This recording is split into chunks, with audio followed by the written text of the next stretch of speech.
Okay, well, welcome everybody. My name is David, and this is a one-shot game of Ollie Jeffrey's Quietus. This is a one-shot prepless horror role-playing game forged in the dark, and this is all being played as part of the Gauntlet's online role-playing game community. So if you're interested in indie RPGs powered by the apocalypse, forged in the dark OSR games, and you're one of the surely up to 10 people who watches this video, give us a look. Gauntlet-rpg.com is the URL as of the time of recording. Now, what we're going to be doing in this particular game is starting off with a quick round of character and scenario creation tools to figure out what exactly our two players are going to be facing off against.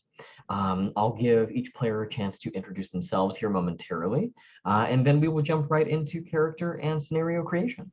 So with all that being said, Michael, would you care to say any words to introduce yourself first? Sure. Hi, I'm Michael. My pronouns are he, him. I've been with the Gauntlet since about January. I've played a bunch of things, run a few things. It's a great community, and I'm excited to check out Quietus for the first time. Cool. And Drew, how about you? I'm Drew. I also use he, him pronouns. I've been with the Gauntlet for just a little longer than Michael, I think. And this is my first time playing a Forged in the Dark game, first time playing Quietus, and I'm looking forward to what kind of horrifying, terrible, sad story we'll come up with. Awesome. And that's what this game is all about. It's all about stories that are equally horrifying and heart-wrenchingly painful and depressing. It'll be a great time for everybody. So in this particular game, like I said, everything is prepless. And so we always start by figuring out who the characters are, where they are, and why they are together. So I have in front of me a series of basically prompts to get everybody started off.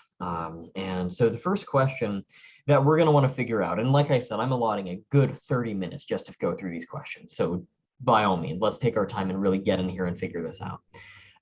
The first question that this game asks of the two of you is very simple. It just says, you're somewhere isolated. Where? Tell me about the place. So we're not even getting into why you're there or who you are or what your relationship to each other is. We just want the setting first, and then everything extrapolates out from there.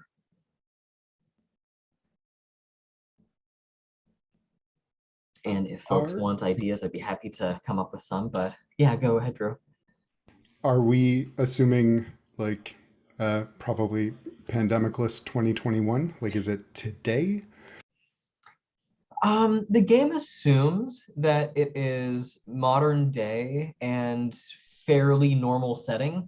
There are some example scenarios in the back of the book that are historically oriented, but the default setting of the game is modern day in relatively normal settings. So no Antarctic research stations, or not the Thing or anything like that.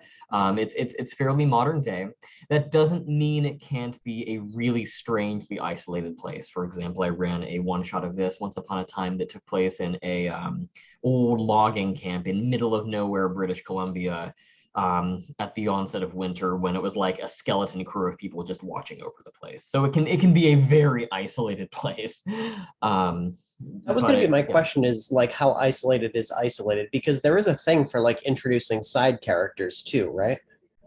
Yes, side characters can and occasionally are part of the game. So it doesn't necessarily have to be so isolated that there couldn't possibly be anybody else there.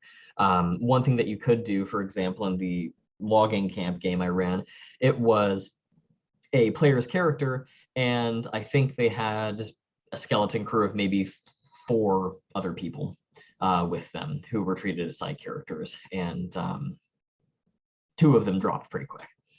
So you can do that, for example, if you want to have side characters accessible. But you don't necessarily have to have side characters easily accessible. I've played this game with Ollie, and I don't think we use side characters at all. Until the cops were called, but they were not really side characters in the mechanical sense. Drew, is anything jumping to mind for you? My first thought was the ever reliable cabin in the woods, but that feels almost too obvious. I thought the same. My second thought was being on a boat. Ooh, that could be interesting. Yeah, I've never played a nautical version of this game. That could be interesting. I think I like it. Yeah. What kind of boat are we talking here? Like, because depending on the size of boat, this could be a very fast game because there's just not a whole lot of room to run around in. Oh, that's true.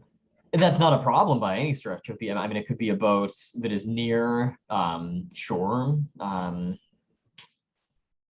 It could be cruise ship, but not when passengers are on board, like during the downtime, like winter season or something like that. So it's just kind of a Have skeleton crew people, that kind of thing. This is is anyone where familiar with Triangle? I was gonna say, like, this is where my knowledge of boats comes in as being completely non-existent. My entire frame of reference was the movie Triangle. I have not seen Triangle, but I can learn It's about it. What's the story there? it's great. It's basically just it's a like vaguely tragic horror film where this woman goes out on a boat trip with some friends, and there is a killer that starts kind of like hunting people down, and then it has some They find interesting a twists. they find an ocean liner which is empty. That's where That's the right. killer is. Yeah, it says I they're was trying forced to to remember how they got abandon. such a big boat, and yeah, that's right. Yeah, they have to abandon their ship and get on board a derelict ocean liner, it looks like here. And if you're interested in the film, I wouldn't recommend reading any further. That's all I saw, and that's all I'm touching. I see that it's a psychological movie, so I imagine there's some twists in there that I don't want to spoil. Yeah, I always have the urge to call out my absolute favorite scene, and I always have to restrain myself. Well, I'm okay with giving Ocean Liner a try. I would just want to know how big it is, and I think that's really the only thing that's super relevant at this point, because ocean liners can vary in size. So what did you, I mean, Michael, I remember it was kind of your idea initially. What were you kind of thinking in mind when you said like a boat or a ship? Yeah, I mean, like I said, I have never been on a boat that size. I have absolutely no idea. The biggest boat I've been on is a ferry, which is slightly different. Um, but yeah, I mean, we would probably want it to not have um, the amount of crew, not crew, but like the amount of passengers that a cruise liner typically has, right? Hmm. Yeah, I would want it to be kind of like maybe during the off season or something like that, where we don't have people all over the place. It needs to Yeah, be a yeah. pretty isolated kind of, Got like a maintenance crew taking it out for a spin kind of thing. sure, sure. If we wanted to go with a bigger boat, that's an option. But I just Google is reporting they're actually like kind of bespoke small cruises up to 32 passengers. Could be on a more a smaller ship with still a skeleton crew, but then at least it's not the behemoths that we're used to when we think of cruise ship. Right, I'm Then normally again, thinking about Carnival and Royal Caribbean and these giant, essentially small towns on a boat. Um, the small cruise ship is kind of a good idea. Maybe we can start with that. And I have zero background in boats myself, so I mean, I hope everyone doesn't expect a whole lot of verisimilitude here. This is not going to be a accurate depiction of how ships work, but the setting is cool.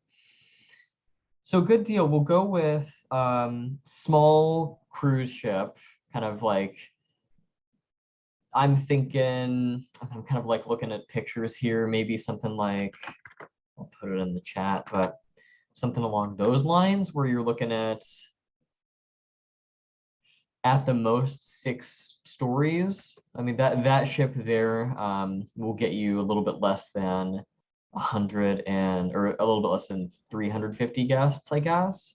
Even that might be small. We might want to do something more like this, perhaps, where you're looking at kind of the under level plus maybe 4 levels, including the top. Does that sound reasonable to folks? Yeah, either of those look super good to me. Yeah, I think the more yachtish one could be interesting. Kind of implies a class of passenger that we might not be part of. Ooh. Oh, I like that. So I'm just going to screen share this real quick so anybody watching is able to see it. But this is kind of what we're talking about in terms of size of the vessel. Well, good. We've got the first question out of the way. We know what the somewhere isolated is. And I'll be curious, we can figure this out as we go, but I'll be curious to hear if this is open water in the middle of the ocean or if this is near land, or starts out one place and then gets out into the other place as we go, but we can figure that out. Question 2 is, why are you in such an isolated place? Are you guests, employees, a couple trying to get their marriage working again, and so you've booked this thing just for the 2 of you? Is this a work outing, and you're going even though everybody hates each other, including the boss? I mean, this could go any number of bitter and resentful directions. So why are you in such an isolated place? What about like a college friend group reunion booked this cruise? The rich friend booked this for everybody, and so that would explain a smaller group with maybe a skeleton crew, and we'd all know each other presumably. Oh, so we someone like booked out the whole ship. Right, for maybe like just a night or 2. What's the worst that could happen? Love it. So it's you and a small number, the exact count doesn't need to really be stated here, but a small number of friends from college? Or are we assuming that you are done with college and these are people you haven't seen in some time? Maybe people who there are some unresolved offenses from those old halcyon college days that went unaddressed and could come to light here, that kind of thing. Good opportunity to reveal scars. Okay. How old would you guys, I mean, this kind of goes into the second question here, or the third question. What is your character's relationship to each other, Michael and Drew?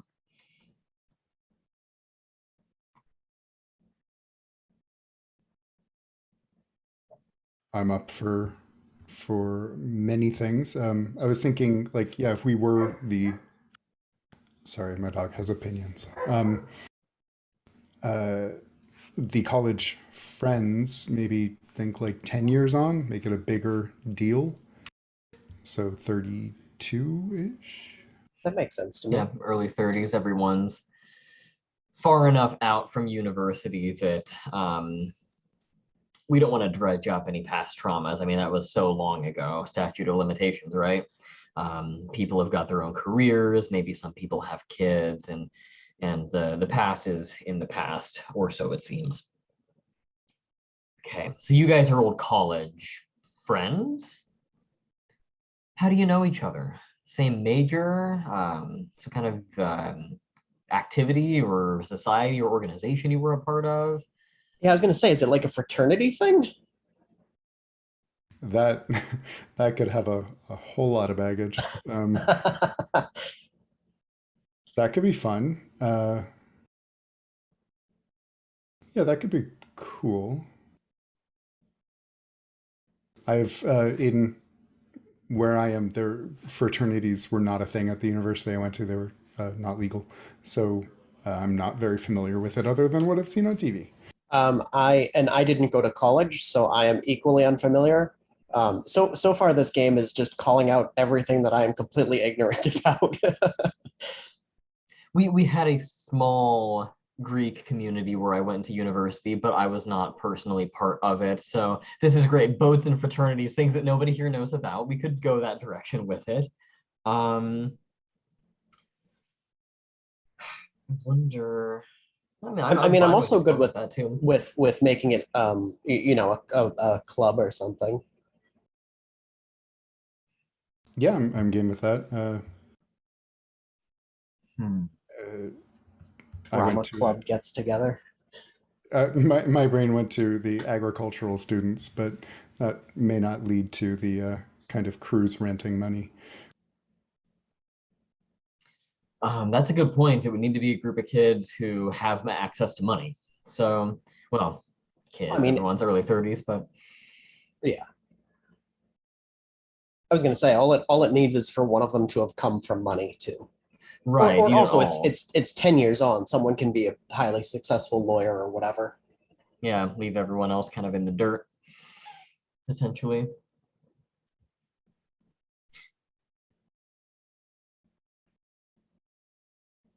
As long as there is something that unifies everybody, that I think is enough for me to feel comfortable with moving on.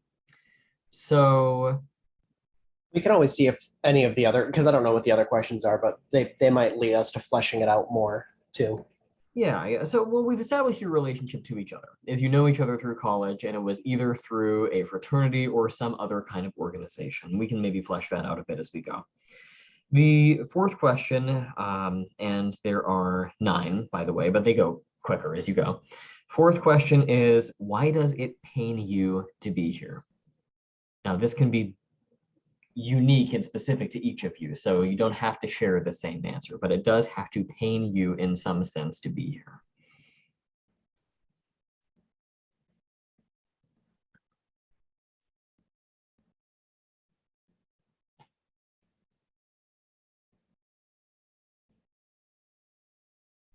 Perhaps most of the other students here were more or less wildly successful after graduation, and I've just been treading water. So you're surrounded by what you should have been, but didn't become.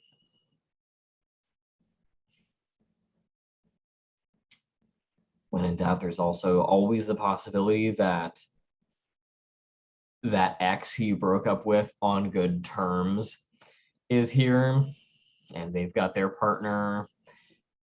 That's what I was going to suggest. Mhm. Yeah, yeah. The ex fiance that is married with a happy family. Ooh, ex-fiance. Well, we do silly things when we're in our early 20s. Sure.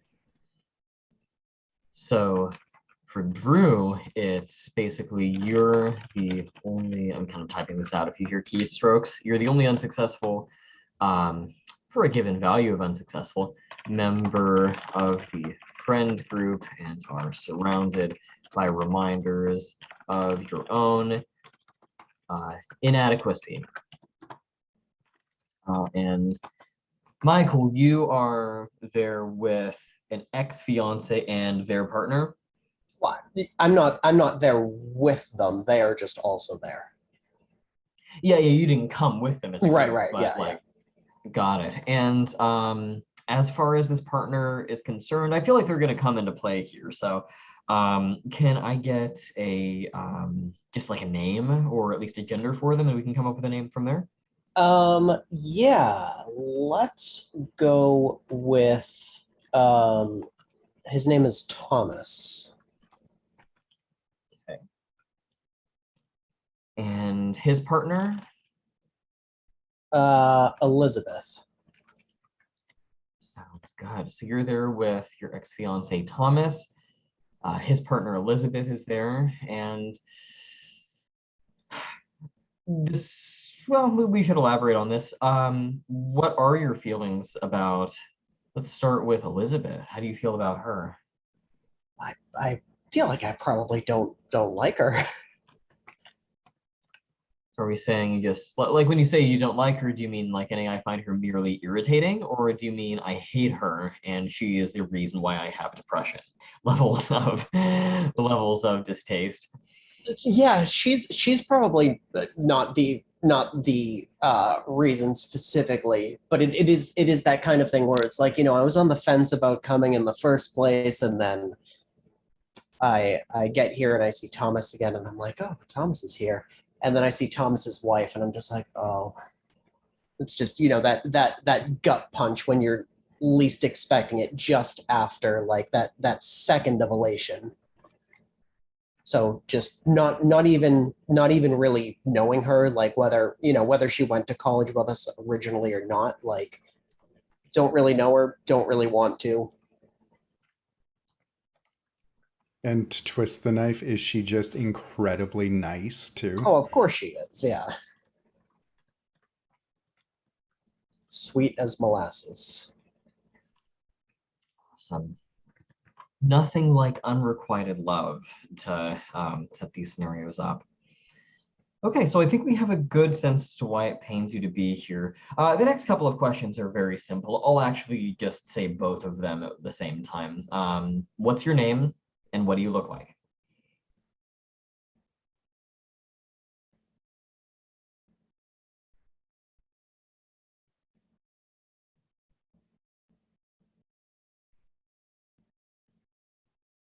This is kind of calling back to an earlier question, but are we thinking like a professional association, like maybe like a lawyer, a group of lawyers, maybe, or doctors? Oh, for the people getting together. Right. Yeah, we can. If you have something in mind, definitely throw it out. I guess I'm just trying to figure out how fancy my name's going to be. Sure. I kind of like that idea. It's a bunch of people who were in undergrad pre-law or pre-med, something along those lines. It's a fun idea. Yeah. Pre-med could also make the horror interesting, depending on how they deal with us. That's true. Yeah. Let's go pre-med. Bunch of doctors on a cruise. Okay. And my Mitchell Clark. No, Mitchell Robertson. Great. No doctor. Oh no. Wait, no doc. Oh, right, because right. Yeah. Sorry to bring that up. Forgot that. So great. Mr. Mitchell Robertson, feel free to claim a column in the character keeper and put that in.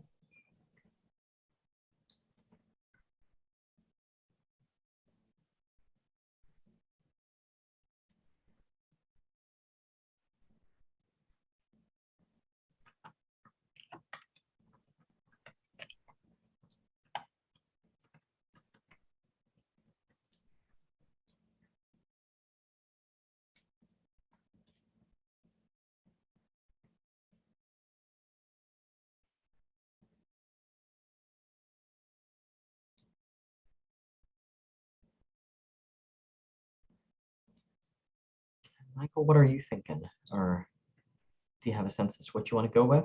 I'm currently trying to decide on um what gender I'm going to be. Um, because I like part of me does like the idea that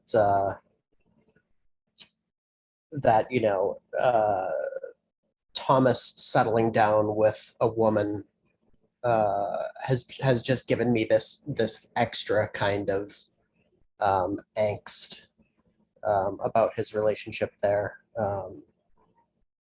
If we were in a same sex couple. Um, so I think I'm leaning towards that.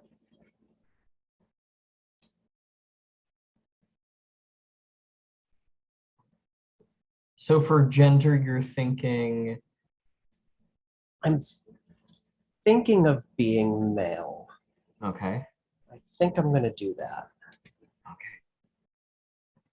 Um, And you used to be engaged with Thomas, but he left you for Elizabeth. Well, maybe not for, he didn't leave you for her necessarily, but you broke up for whatever reason. right. And now, yeah.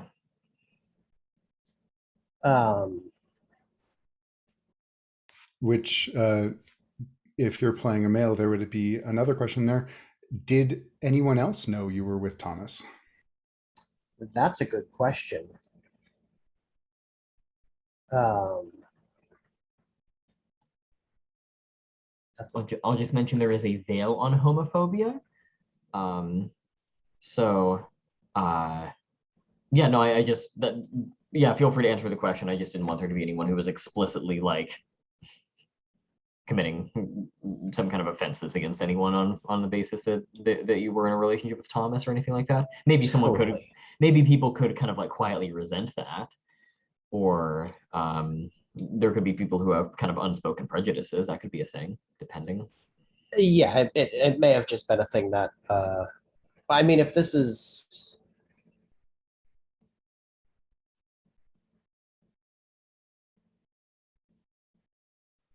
yeah, I mean, there may have been some concern about it, but in order to not, get too close to the veil, we can say that that it was not a publicly known relationship. I, as a gay dude myself, I don't feel like it would be close to the veil to say that Thomas may not have been out as bi at the time. Yes, I definitely think that would be totally reasonable.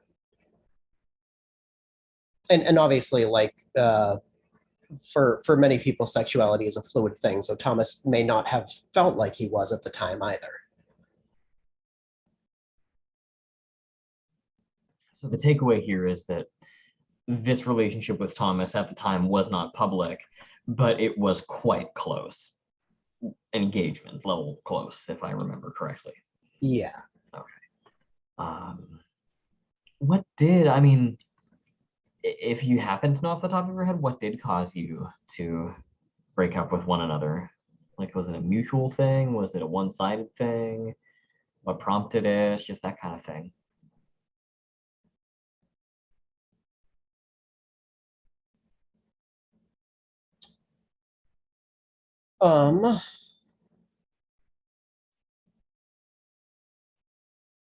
I think it was probably I'm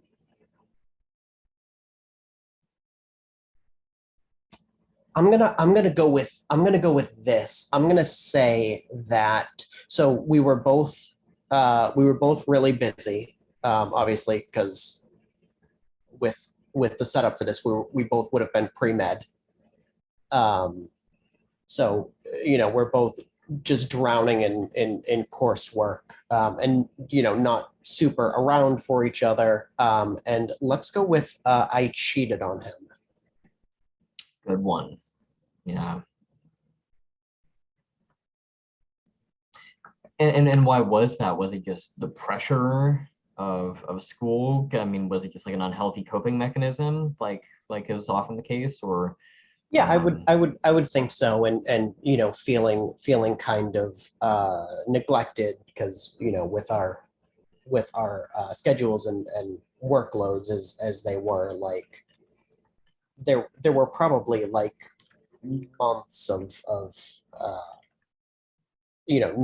not being super close in any sense of the word. Yeah, that works for me. Cool. It's funny, we got all this info and then I never actually figured out what your name was or what you look like. So I wrote my name down as Kevin Lynch. Awesome. I did not come up with my appearance, but I don't know that Mitchell did either.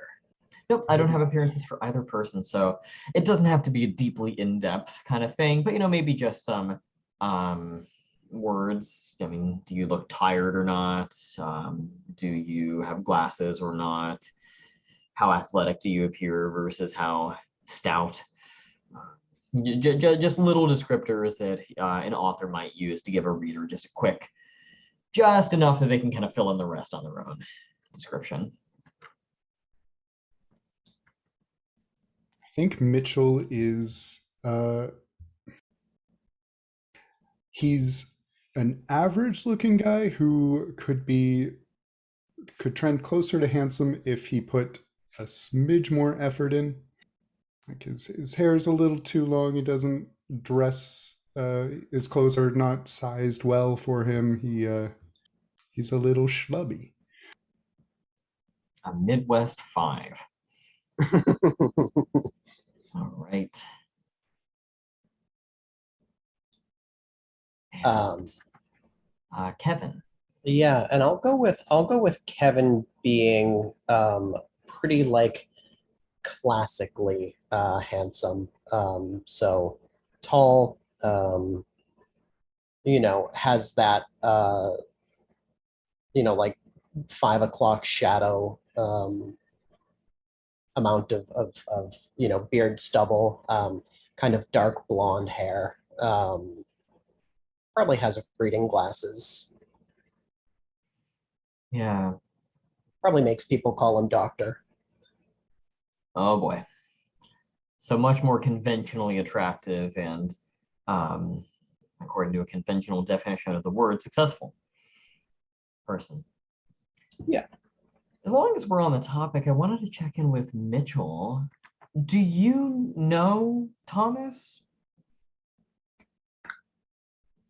Yeah, I think so. Maybe I don't know if where we want them to have been in terms of closeness back in university. But I think Thomas was Thomas and Kevin were kind of something that maybe Mitchell aspired to. Like they seem to have their shit together. So you viewed Thomas in an aspirational light.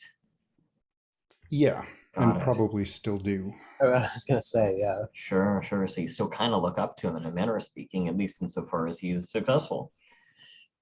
He's got it all figured out.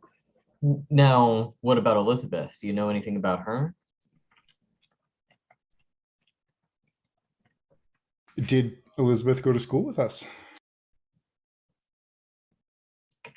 She could have.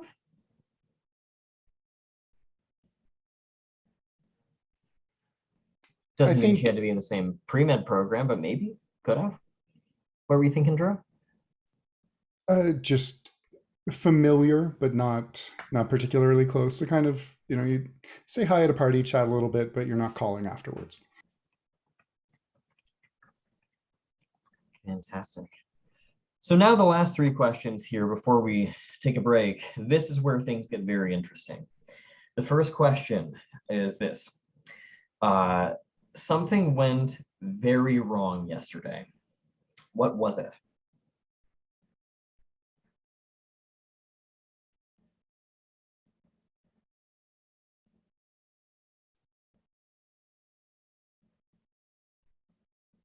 The plane carrying at least a portion of our group was delayed to the point that they could not make the boat. That actually the second question, that almost might be just as good an answer for that. The second question is, there should be someone else nearby, but there isn't. Where are they? So maybe we've answered the second question first, unless you'd like to go for that as the something went wrong yesterday. I'm good with that for the second question.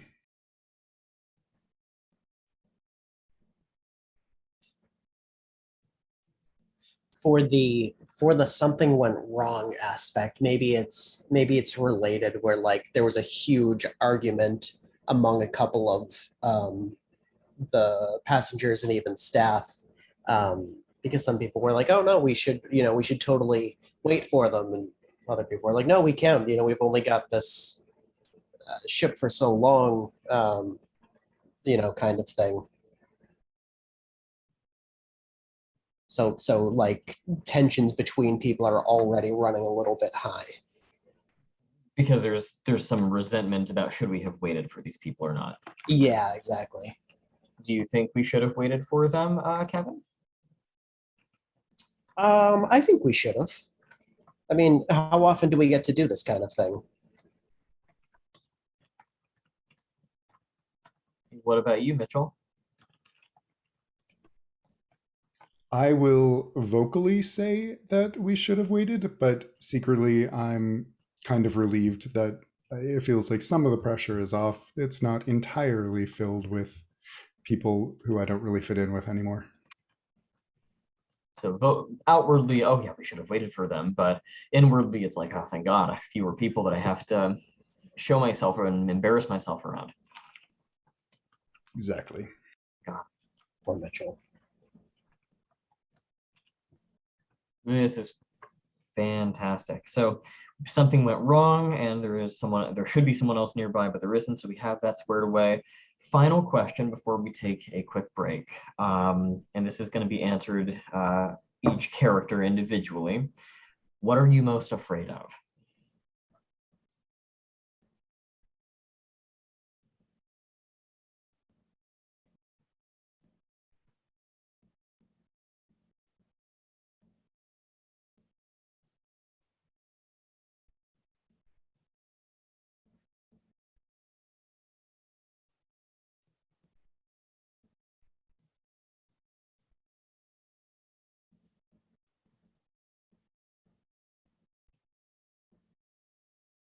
I think Mitchell might be most afraid of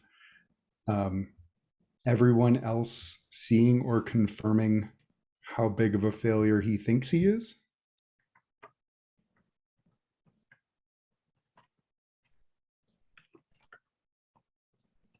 That works.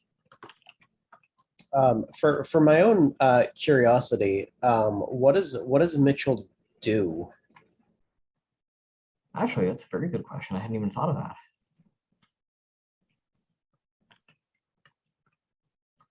I think he's doing something like he's on the kind of Uber grind right now.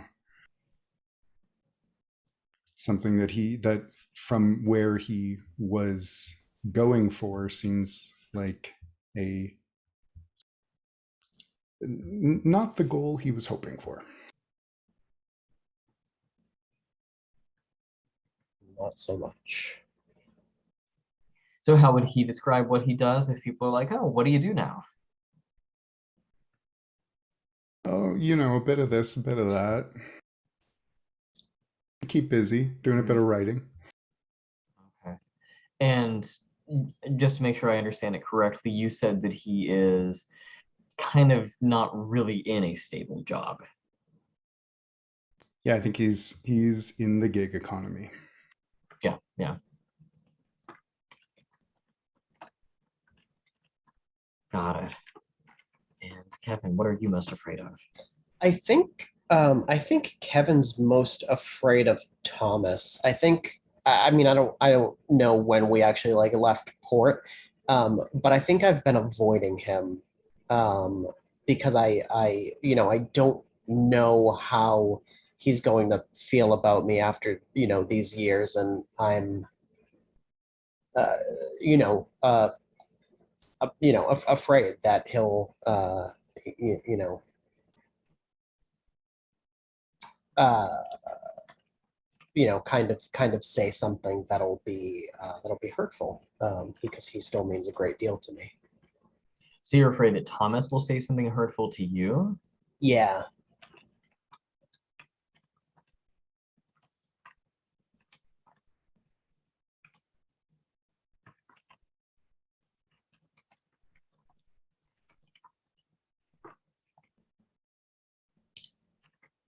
Got it.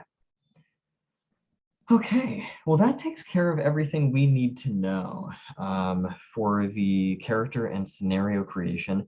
Are there any other kind of last details that we want to take a look at before we pause here, take 10, and come back with our opening scene?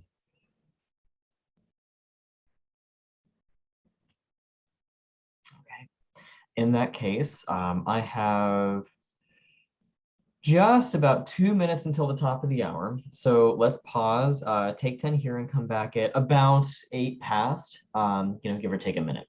And I'll pause the recording here. See everybody soon. So welcome back, everybody. We are now at the opening scene of the story. The way that I envision this scene is kind of kicking off is folks have been out on the water for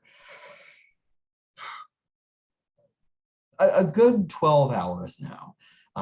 If we remember from the scenario generation questions, this is supposed to be a much bigger group of friends on this ship than it ended up being. As it is, it's not exactly a skeleton crew, but it's a small number of people.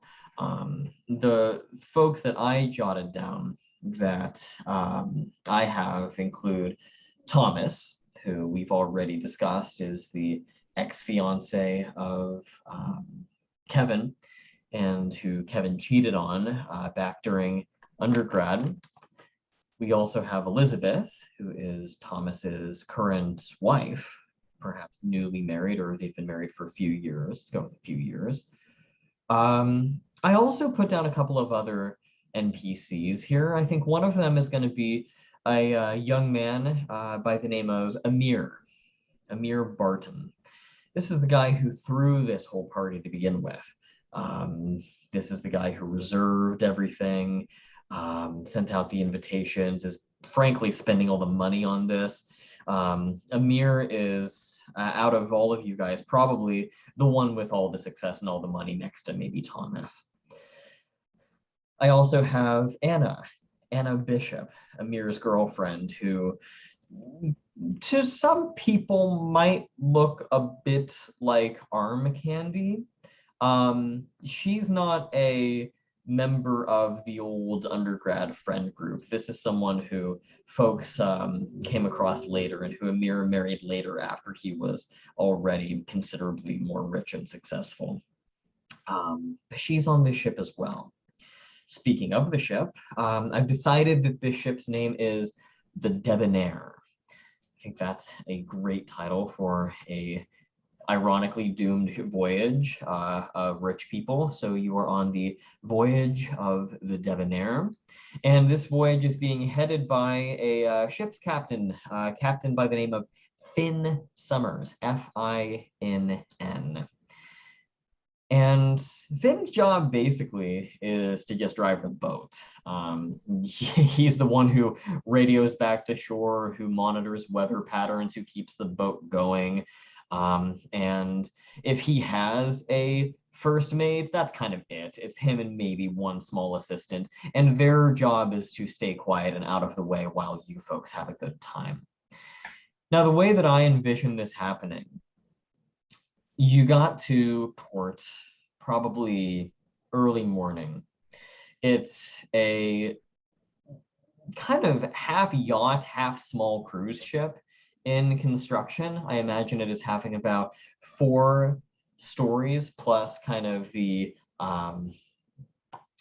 undercarriage. This is where my lack of knowledge of boats comes into play, but basically the cargo hold. There's the hold underneath. That's what I mean. So you have the hold, about 3 interior stories, and then the top story kind of opens up, and this is where you have the nice exterior hardwood flooring where the tables, and you can sit on top of the boat and enjoy the weather and the sea breeze and so forth. And I think the very top of the Debonair is where we will kick off. I think that we are at the tail end of a very nice dinner that Amir has so lovingly prepared for all of you. And when I say very nice, we're looking at almost a flaunting of wealth level of nice. We're talking fine cuts of Kobe beef, Dover sole with pan-fried mushrooms and dark soy sauce, champagne imported from France. It's a very, very nice, fine meal that has been prepared for you all. And despite the alcohol and the seemingly good company, the atmosphere's been somewhat tense. There is the faint, quiet roar, thunder, several nautical miles off in the horizon, but Captain Finn Summers is going to have to be steering the ship out of the way of this encroaching storm pretty quickly, or else you're going to be driving right into it. And, well, it's an empty boat. Probably a good half the people who were going to make it on this trip aren't there. There might be some other NPCs and some other characters who I did not mention. They're kind of as side characters, but we won't really talk about them unless you want to introduce them through revealing a scar or something like that. They're just kind of there. I wonder for Mitchell, how talkative were you during this fine dinner where you're surrounded by professionals who make more in probably about a month than you do in close to a year, wining and dining you with food that you will never in your life realistically be able to afford? How talkative were you around these people? Probably bare minimum to be considered polite and personable, but not going into any details, pivots the conversation away from himself when asked questions or anything like that, and just kind of happy to sink into the conversational background. Mm-hmm. Now, Kevin, you are significantly better off, or so it would seem on paper. What was it like for you to have been seated directly across from Thomas and Elizabeth for a very long hour and a half with multiple courses and forced conversation? It's pretty brutal. Part of me wants to be happy that Thomas seems happy, but there's also that part of me that's like he's probably faking it. Most married couples aren't actually happy, and that thought, in the back of Kevin's mind, would he be happier with me? Can I make him happy in ways that Elizabeth can't? Yeah. But I think that as it stands, the dinner wraps to a close, and the details of the dinner I'm leaving fairly vague just in case anybody wants to use that as revealing a scar fodder. But I think that at that point, people pretty much decide to start to call it a night. It's been a sort of a long day, and people have been out in the sun for quite some time. Now, that being said, there are going to be some people who choose to stay up and get some nightcaps and after dinner cocktails and stay up drinking and talking on top of the ship for some time. And other people still are going to be retiring to their rooms below deck. And like I said, a small number of people here, each individual person probably has their own floor. Maybe there's one other person on the floor, but if we're looking at 8 to 12 people on this voyage and half of them are gone and the ship has 3 interior floors, I mean there's maybe 2 or 3 occupied rooms on any given floor. So people are starting to thin out. is the point. So as we get this conversation started, I want to start with Kevin and get a sense as to where you might be at the very beginning of this movie as it opens. Yeah, I think we open on Kevin with a cocktail, kind of leaning over the railing of the ship, looking out towards the storm. Got it. And what about Mitchell? I think Mitchell will make his way onto the deck himself with a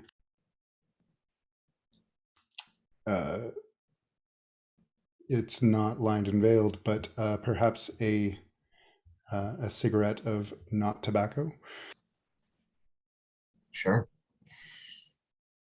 So yeah, not quite next to Kevin, but a little ways off, enough to politely nod and then go about his own stuff. Yeah, certainly.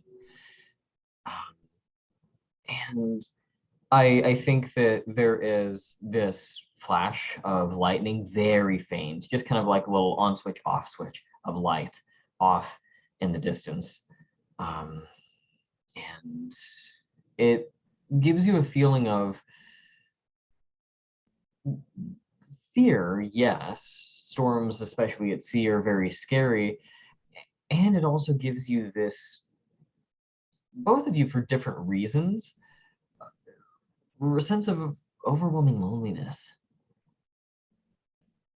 Middle of the ocean, the nearest visible thing is a flash of deadly lightning miles off. And that's it. The two of you are just alone with people and memories that you would probably be better off without. And I think that it's about this time you hear a set of footsteps behind the two of you. Kind of a slow, laborious plodding, almost like a ka-thump, ka-thump, ka-thump, like a limp almost. Turning around you see coming up toward you the captain. Something seems wrong. And it's rather hard to make out what exactly the problem is, but he seems to be stumbling toward you. Kevin, what do you do? You said something seems wrong with him? He seems to have almost like a limp of sorts, or a laborious kind of rigid movement to his muscles. There's almost as if his muscles are having a hard time tensing and relaxing the way they're supposed to when you're just walking. Like there's almost like a paralytic look to him. It's like things are locking up as he walks toward you. And I mean, you as a doctor, that's just kind of your first impression initially, but it's hard to tell. And I've seen him move before, and he didn't move like this. Correct. He is otherwise a normal, healthy man in his late 40s. Yeah, I feel like I'm gonna get closer to him and be like, hey, are you all right? Mitchell, how about you? He will kind of subtly drop the cigarette over the edge of the boat before turning back and say, just watching from a safe distance. So the joint goes into the ocean. Okay. So we'll go to Kevin. I mean, you approach him and just kind of check in. Hey, are you doing okay? He looks up at you, and something is terribly wrong with him, medically speaking. There is a thinness to his face. The blood seems to have drained entirely from his face. You can see from the arteries and veins coming down his throat that his heart is pounding in a alarmingly high rate. And there appears to be some sort of fluid or bubbling kind of foam at the corner of either mouth. He, upon seeing you come close, falls forward into you and is bracing himself against you, grabbing at your shoulder, doing everything he can, really just to steady himself upon you. His breathing is terribly labored, and he seems to be in the throes of what seems to be maybe like a heart attack, maybe a stroke if paralysis is getting involved. But there is something deeply and emergently wrong with him. Cool. I mean, not cool, but I'm going to kind of like gently guide him towards the ground and turn. Is anyone else on deck aside from Mitchell? Just you and Mitchell. Okay, so I'll turn to Mitchell. I'll be like, hey, can you grab some water, wet cloth, anything you can find? Yeah. I'll be right back. And he'll rush into the interior of the boat to hit his room. As you begin to move in toward the interior of the boat, Mitchell, you notice that if you look up, you're normally able to see the bridge of the ship. If you're out on the front side of the ship and you turn around, you look up, probably on the top floor or directly below it, you have the bridge of the ship where the captain steers, looks out over where the boat is going, that kind of thing. The bridge is lit, and there is someone standing there. It is not the captain. Now, from where you're standing, it's quite difficult to get a look at this figure. You could, if you so chose, try to get a better look, but it would involve edging your way out underneath the lit portion of the dock, and you may be seen. What do you want to do? I feel like at this point, Mitchell wouldn't have any reason to be concerned about being seen. So I think he'd approach and kind of he'd call out and say, "Hey, we've got an emergency on the deck." Definitely. We're going to treat that as something that is potentially dangerous to do. So let's go ahead and get our first roll of the game. And I've got a dice roller here. I think this one's going to work for a dice pool system. I'm just going to actually just real quick roll 3d6 and see if it gives you the individual numbers. It does. Okay, so we're going to just ignore the sum of the numbers and just worry about what's below. We will treat this as an uneasy roll to start with. You have one die in your pool, and you have a few options if you want to add more. I mean, I guess in theory you could get help from a side character, but I don't know that that really applies here. You could push yourself. Actually, no, you can't push an uneasy roll. Come to think of it, you'd have to up it to 10s. Or you could reveal a scar here. Otherwise, you're just rolling with the one die. I think I'll just stick with that for now. Intense betrayal run through the ship, shouting how Kevin killed the captain. That looks like a 1. That's a 1. Okay. So on a 1 on an uneasy roll, the GM, that's me, gets to take 1 dread. So my dread points go up to 1. And as you go up and call out to whatever this figure is, they swiftly turn on their heel and disappear into the interior of the ship, and you have no idea who they are. Mitchell will kind of like just kind of let out a puff of air and say, useless, and keep going back to get water and washcloth. Sure. As you disappear, Kevin, you look down at the captain, And two things are apparent to you. Number one, whatever is going on with this guy, he's not going to make it. This guy has probably a minute or two left before his heart stops completely. If you were in a hospital setting, you could probably apply some kind of injection to force that to keep going, some kind of intense stimulant, adrenaline, something like that. But as it is, his heart is done for. Two, unless there is a first mate on board, that's the only guy who knows how to drive this ship or communicate with the outside world. And that's a problem. Yeah, that's not ideal.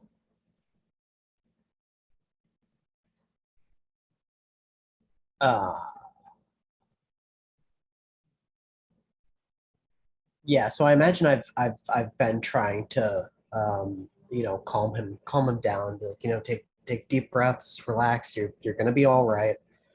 Um, this is bad.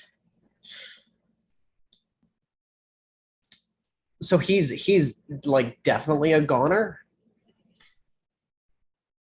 Almost certainly. Again, if you had some kind of, I mean, if you had medical supplies on you, which you don't, I mean, why would you? Well, I mean, I suppose if you wanted, I don't want to say. There's no reason for me to have brought my doctor's bag to a convention of doctors on a boat. Yeah, I mean, at this point, it's quite clear that this guy's going to die soon. You as a doctor, I don't know what you specialize in, whether it's emergency medicine or whether it's something very minor like, I mean, not to say that dermatology is minor, but something low urgency like dermatology. If you had ever worked emergency medicine before, you could tell this guy is definitely going to die soon. And there is essentially nothing you can do to save him at this point.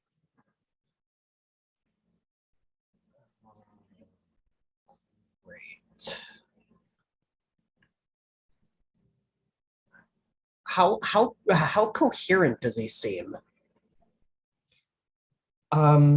Intellectually speaking, you get the sense that he is able to perceive what's going on around him.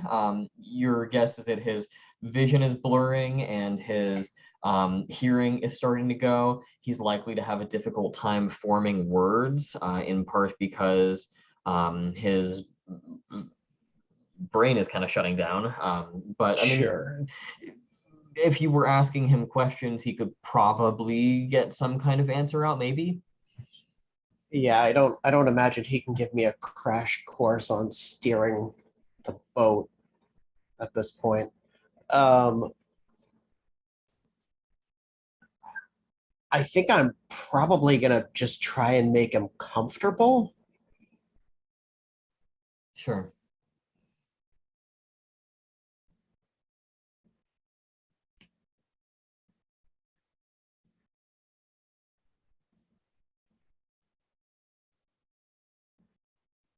And so is that laying him down on the flooring or bracing Yeah, him I mean, against the wall? I'd helped him down to the deck already. So maybe taking off my dinner jacket and putting it over him and over his chest and kind of speaking soothingly to him and telling him everything's going to be all right, even though it most definitely is not. Mm-hmm. Yeah. Let's go over to Mitchell. Where are you going to get your water from? Just the not knowing where whoever is staying on this floor with me or who might be, the closest place seems like his room. So he'll rush in, grab the ice bucket and fill it in the bathtub and grab a couple towels and just start running back. Sure, sure. I think that as you are filling up the water, I mean, there is just this sort of choppiness to the ocean around you that causes you to lurch back and forth just a little bit. It seems like the water is going to be getting a little bit more choppy from here on out. You're able to get a bucket of water, and you hear a knock at your door as you are in the bathroom of your cabin. He'll just call out, "Hey, it's open. We got a situation on deck. Kevin and I think the captain." Sure. And I think what happens is the door opens, and I have this mental image of you crouched on the floor, filling up the ice bucket in like a bathtub for just because that's where you're going to get the most water the fastest from. Turning over your shoulder, you perceive someone dressed in essentially all black. They have straight up black kind of sneakers, maybe Converse, something like that. A straight cut pair of black jeans, black t-shirts, black hoodie pulled up over their head, and across their face you perceive what appears to be a very plain white featureless mask, the kind of thing that one might purchase at a department store or a craft store to paint or to put something on it, to decorate in some fashion.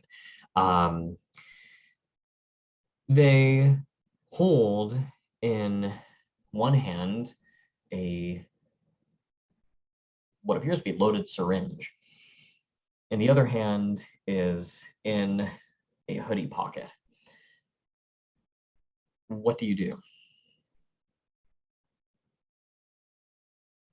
I think the immediate, almost reflex action will be to just throw the ice bucket at this person. Yeah. And let's say that worked. What would happen next? Hopefully, it sets them off balance enough that Mitchell can get past and out into the hall. Sure. I So this don't is think he's thinking it'll, take him right down, but sure, but it might give you a little bit of time to get out of there. I think this is going to be a desperate roll at this point. So you've got one die, and you can push yourself by increasing your anxiety and adding to your anxiety.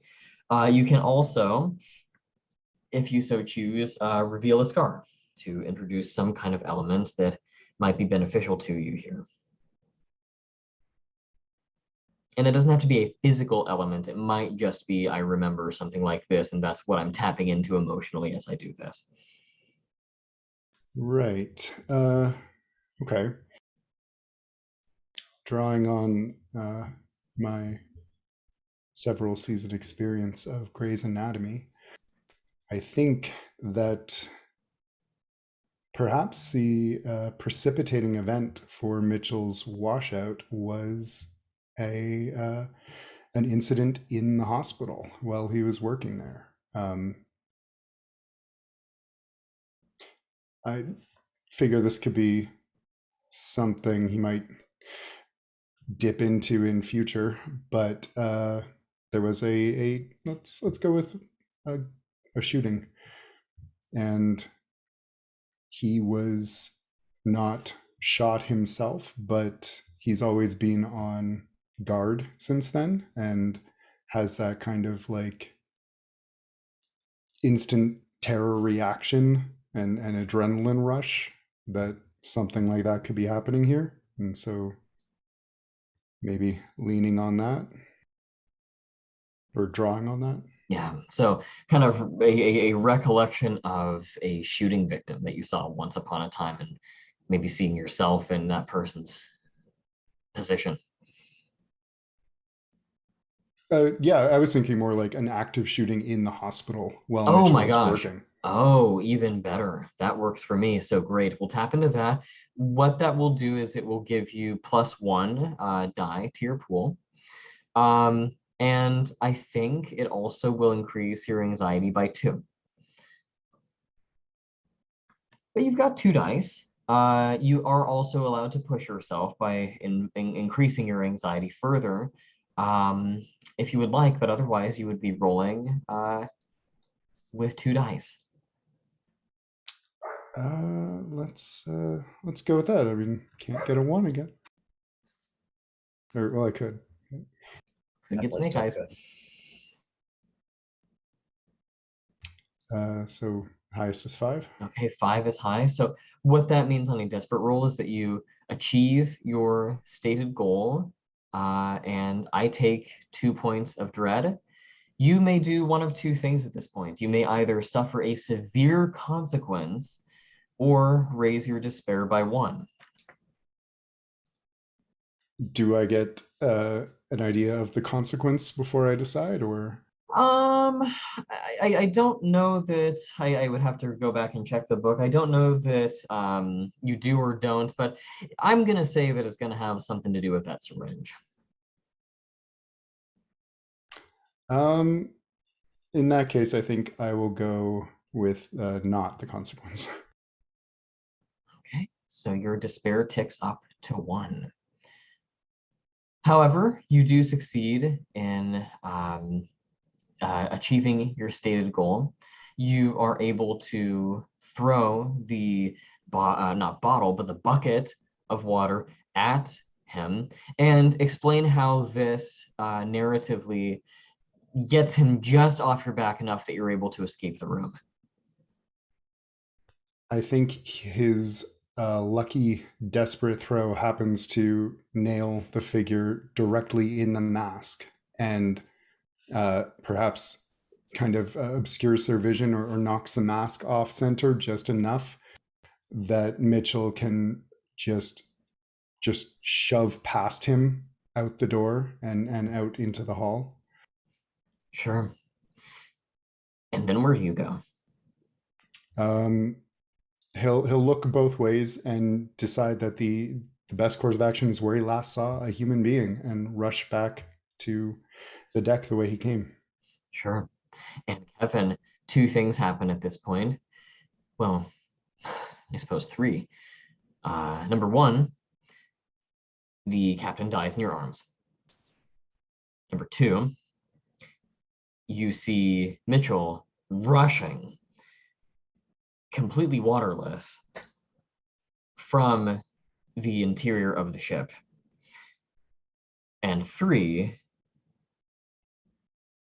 the power on the ship completely goes out, and you are plunged into utter darkness in this cloudy, starless sea as you hear the engine on the ship quietly die. I guess silver lining there is we're not going towards the storm anymore. Yeah, look up as Mitchell comes out with nothing, and I'm like, it's too late now, but you couldn't find any water or anything? He will like slam the door that he came through and put his back to it and just kind of pantingly say, "Someone with a syringe, someone in the boat, someone's in there." We're all doctors. A bunch of people probably brought syringes. Black outfit, mask, not a doctor, or not a good doctor. Something is fucked up here. Syringe, huh? He caught me in the bathroom when I was getting water. As a doctor, I probably know that there are like medications and things that can mimic heart attacks, right? If I give the body like a once over, can I find like a puncture wound? Oh, interesting. I think that's reasonable. I think what we want to do here is maybe have you roll an uneasy move here. It's not necessarily potentially dangerous, but it is challenging and you are vulnerable out in the open. And it is time consuming. It is time consuming, and especially because it's dark. Yeah, so let's go ahead and have you roll at the uneasy level of difficulty here. You've got one die, and you can reveal a scar, push yourself, enlist the assistance of another person, all to do that if you would like. But at this point, you've got one die. I think I'll go with just the one for this. Okay. See what happens. I rolled a Is there- 6. You get the hard 6, so you achieve the stated goal. And yeah, to put a very long story short, you're seeing what appears to be the classic kind of bump of skin where the puncture wound occurs and everything gets a little bit inflamed and puffy. Typically, you cover it with some kind of bandage while the swelling subsists. But yeah, no, there appears to be some kind of puncture wound strategically placed in, what is this, the jugular, I want to say, something to that effect. I was getting it mixed up with the femoral, but that's in your leg. Correct. Right. Yeah, this Look guy up. has been injected with something. Look up at Mitchell. I think the captain was murdered. Yeah, and I think I was this close to being next. This isn't great. Have you seen anyone else around? There was someone on the bridge, but it may have been the person in the mask. We should get out of here. Agreed. We've got to gather the others. Yeah. Can they like go around the deck to maybe another door? Or are you saying, can I like, can we, as the two characters, kind of go around the deck and kind of enter the interior of the ship? Right. Is there another entrance available to them, or are Yeah, they yeah. on? Yeah, I envision there's maybe a couple of side doors that crew might use. But yeah, I mean, if you want to kind of re-enter the interior of the ship, you're definitely able to do that. The more interesting question is, who are you looking for?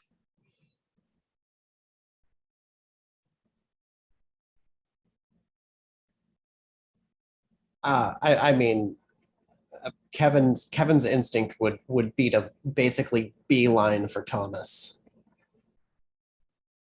Sure. Although I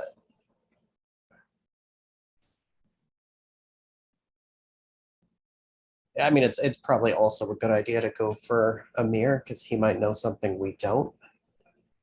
But it definitely seems like there's a murder that happened.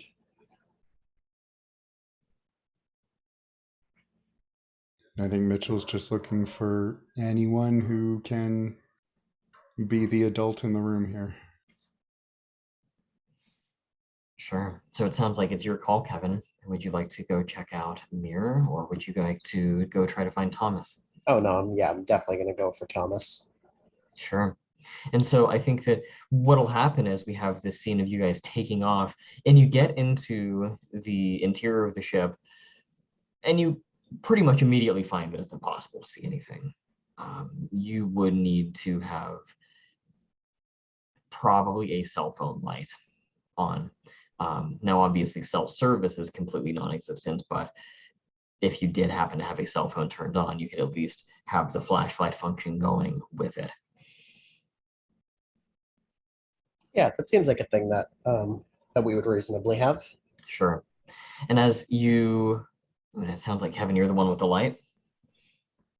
Okay. Yeah, I don't know if Mitchell. Well, I guess Mitchell has to have a phone if he's driving for a rideshare service.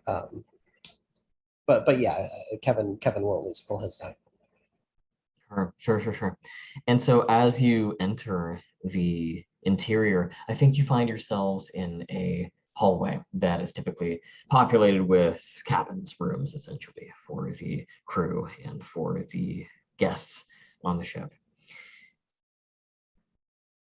Almost the moment you open the door, you see another door down the hallway close shut. It's not Thomas's room, but someone has entered it. In order to make your way to the stairwell leading up, you would have to pass this very room. and it's up to you to decide how you want to do that or if you want to do that. Kevin, you're probably in the best position to have seen that, so I'll ask you first what you want to do. The door closed, and I didn't see who shut it, just that it closed. You saw that it closed. You don't know if someone was entering. Clearly no one was exiting because you don't see anyone else in the hall. But you did see a door quietly shut. And this is definitely like crew cabins, not where our friends would be staying? At this point, these are, I think, residential. Well, when I say residential, I mean passenger. Mhm. But we don't have anyone staying on this floor. Well, actually, as a matter of fact, I think it's safe to say that, let's take a look here. Let's say that Amir and Anna are staying on this floor. Oh. Well, whether that was their room or not, I feel like there will be some shouting, at least in their direction, as I move down the hall. I'm imagining like not stopping to knock on all the doors, but kind of moving quickly down the hallway, and kind of shouting out as I go, like, "Hey, Amir, there's a problem. If you're up here, let us know." Got it. And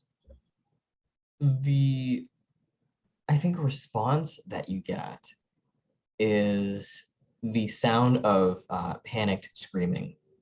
It's probably Amir's girlfriend, Anna. You hear a woman screaming, and you hear a crash, as if there is a struggle or a fight happening within the room.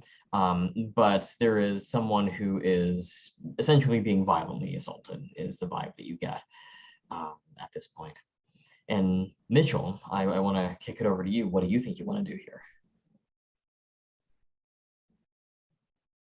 He's going to curse and grab his own phone out, which I imagine is kind of like it's several years out of date with probably an aggressively cracked screen, and he'll be fumbling to turn on the light as he moves right to the door to try and open it.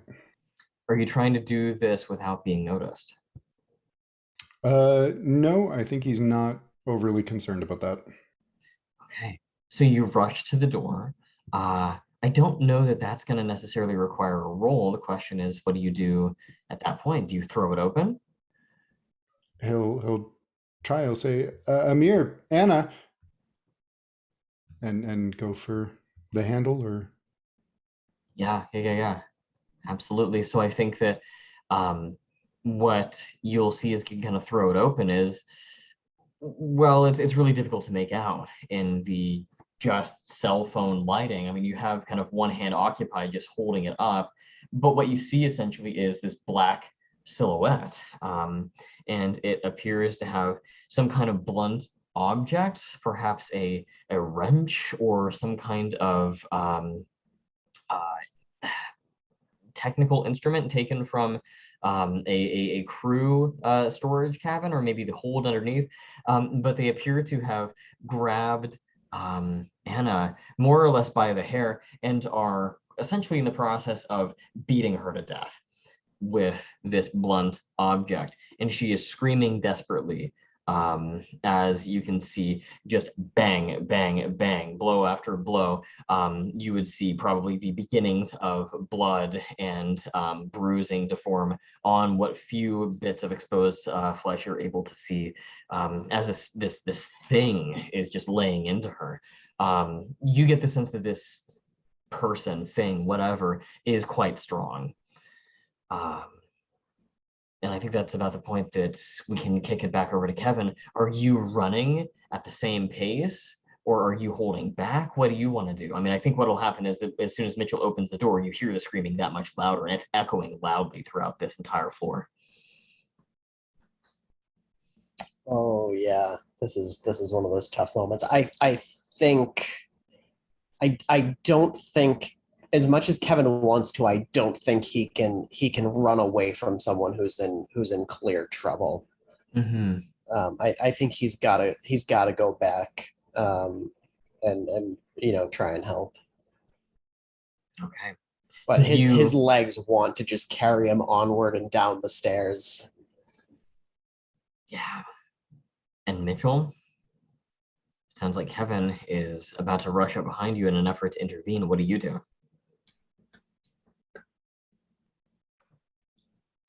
With my rusty doctor knowledge, would I think there's still a point to intervening here, or do I know that I can't stop him hitting her one more time, and one more time, that's all it's going to take? It's almost impossible to assess her condition with the amount of adrenaline pumping through your system, with the amount of lighting you have, the distance, the lighting. You couldn't tell. There's a chance. Then he'll do the stupid thing and rush, like try and charge the figure. Certainly. And so I think at this point, it's important for us to figure out who is kind of leading this charge. What I mean to say is who's making the roll, Mitchell or Kevin. I think it's Mitchell. I think I'm gonna get to the door, as he leaps into possible terrible action. Yeah. So Kevin, I think that I'll ask Mitchell at this point. You've got one die. This is definitely a desperate roll. How do you want to do this in terms of dice pool? Do you want to push yourself, reveal a scar perhaps, or roll with just the one? I have an idea on how I could assist. So if we have Mitchell, running into the room, and I'm a few steps behind, and I'm imagining like if I'm shouting, to essentially like to Anna, like, oh, help, help is coming, where to kind of, I'm thinking of it as this sort of advantage in the sense that like the killer will know that there are multiple people that are about to swarm them, not just Mitchell. Sure. Yeah, that sounds reasonable to me. So, I mean, what we could do is treat that mechanically as receiving assistance, which gets you up to 2 dice. And I think that that's definitely happening here. Do you want to stick with the 2 dice, Mitchell?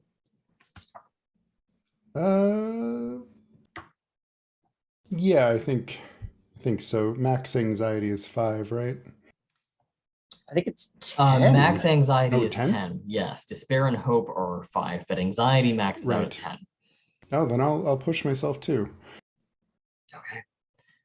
So just to make it clear here, it says under giving help as a main character, the helping player increases their anxiety by 1. So Kevin, if you do want to provide assistance here, your anxiety is going to tick up by 1. Yep. However, Mitchell, you get 2 dice in your pool, and you can still reveal scars or push yourself if you would like. I think I'll push myself. Okay, so in that case, big act. What we need to do here is have you roll 1d6, and because this is a desperate roll, we divide the result by 2 and add that to your anxiety. That'll be 3. We do 1, 2 equals 1, 3, 4 equals 2, 5, 6 equals 3. So your anxiety kicks up to 5. But you have your max dice pool at this point. You have 3 in your pool. So let's go ahead and see how this intervention plays out. Oh my God. Wow. For those of you watching at home, that was a 1, a 2, and a 1. So at that point, you do not achieve what you set out to do. You suffer a severe consequence, increase your despair by 1, and the GM gains 2 points of dread. This is the worst outcome you can actually get in this game. So dread goes up to 5 at this point. We also increase your despair by 1, so Mitchell, your despair goes to 2. And we have a severe consequence. It also says under giving help as a main character, if the player who rolled, Mitchell, suffers a consequence, the helping character also suffers an equivalent consequence. So what this essentially means is that both of you would suffer severe consequences as a result of this roll. Does that mean the despair or whatever terrible thing's about to happen now? A consequence in this game refers to it's a narrative concept. It doesn't refer to anything mechanically. It just a severe consequence is kind of like in my mind the way I play it is a consequence is like, ooh, your car doesn't work anymore. A severe consequence is like, ooh, your leg's broken, you know, something really significant that's going to be with you the rest of the game. So if we're talking about severe consequences here, I think what will happen is, Mitchell, you rush in right as this guy lands just the killing crack right down on this girl's cranium. She is thoroughly dead by the time you even get to him. And it is at that point that you reach to him. And if you want to flavor this your own way narratively, feel free to interject. But I almost envision him sort of as you reach out to grab him, he takes your hand, turns it such that your elbow is like so, and downward slam with this wrench. Your right arm is going to be broken and completely unusable for the remainder of the scenario, as he throws you, yanking you by your wrist, putting all this tension on a broken and dislocated elbow, throws you onto, I think, the bed, basically. Now, I don't know exactly what I would do for a severe consequence for Kevin, given that you're all the way on the other side there. I mean, I guess it depends what the killer is trying to do. Like if he wants to get out of there at this point, certainly like barreling through me could inflict harm. But if the killer is going to stay there and also murder us, then yeah, I mean, either way, I feel like a hit coming my way is pretty reasonable. Yeah, I think that what we'll do is I'll have him kind of barrel through you. I don't know that a really severe consequence, I mean, other than just saying he shows up and hits you really hard, now you also have a broken limb or something like that. What you can do in this game is if a suitable consequence doesn't immediately seem apparent in the fiction, the GM reserves the right to just take a point of dread. Okay. In lieu of that. So what I'll do is I'll actually kick my dread up to 6, and I will spend 4 of those points, Kevin, to increase your despair to 1. That sounds great. Now, Kevin, you're in kind of an interesting position because your companion Mitchell has clearly just taken a significant injury and is on the other side of the room. The murderer is flanking all of that. You have Mitchell on one side of you and the killer on the other side of you. Which one do you want to attend to? I feel like I've got to attend to the killer, because if I attend to Mitchell, I'll be vulnerable. And what would that look like, attending to the killer?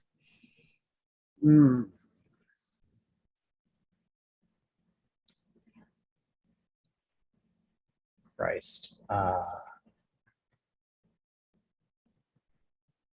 While I have nothing but a phone.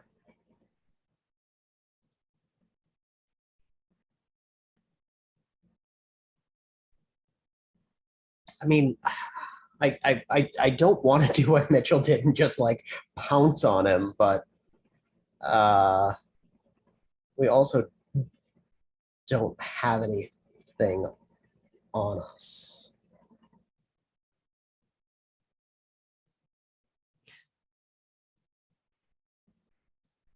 You could reveal a scar to introduce something that you could have on you.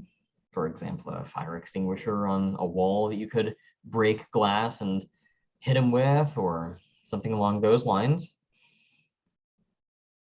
So the scar has to be relevant somehow, right? Yeah, I mean, at least analogous. Yes.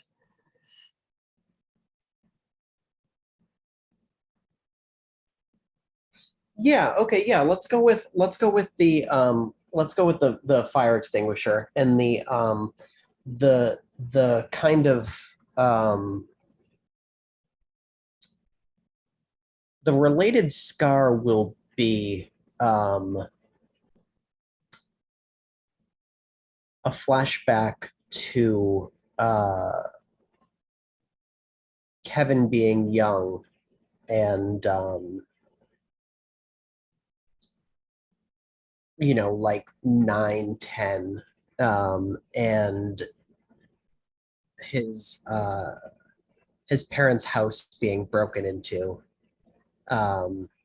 and uh, his dad actually went for like a baseball bat, like a blunt object that they had nearby, and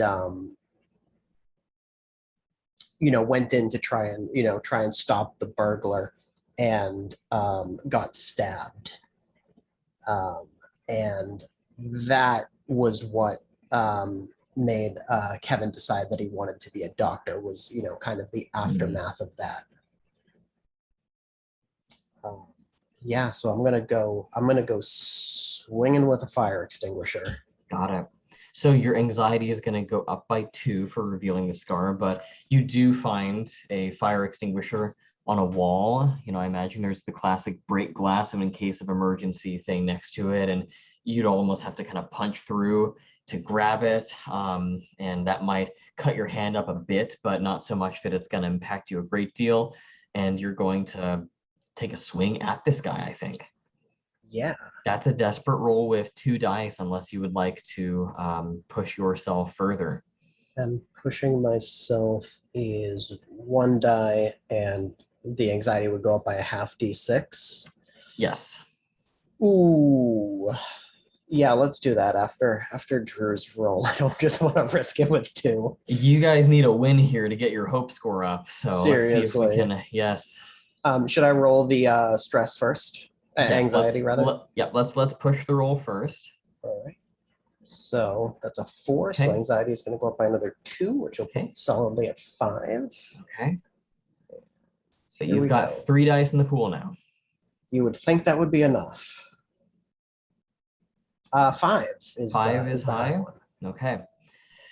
So in that case, you achieve your stated goal. I really should be asking you what your stated goal is before you roll, but you do achieve the goal. I will take 2 points of dread, and then you get to choose whether you suffer a severe consequence or raise your despair by 1.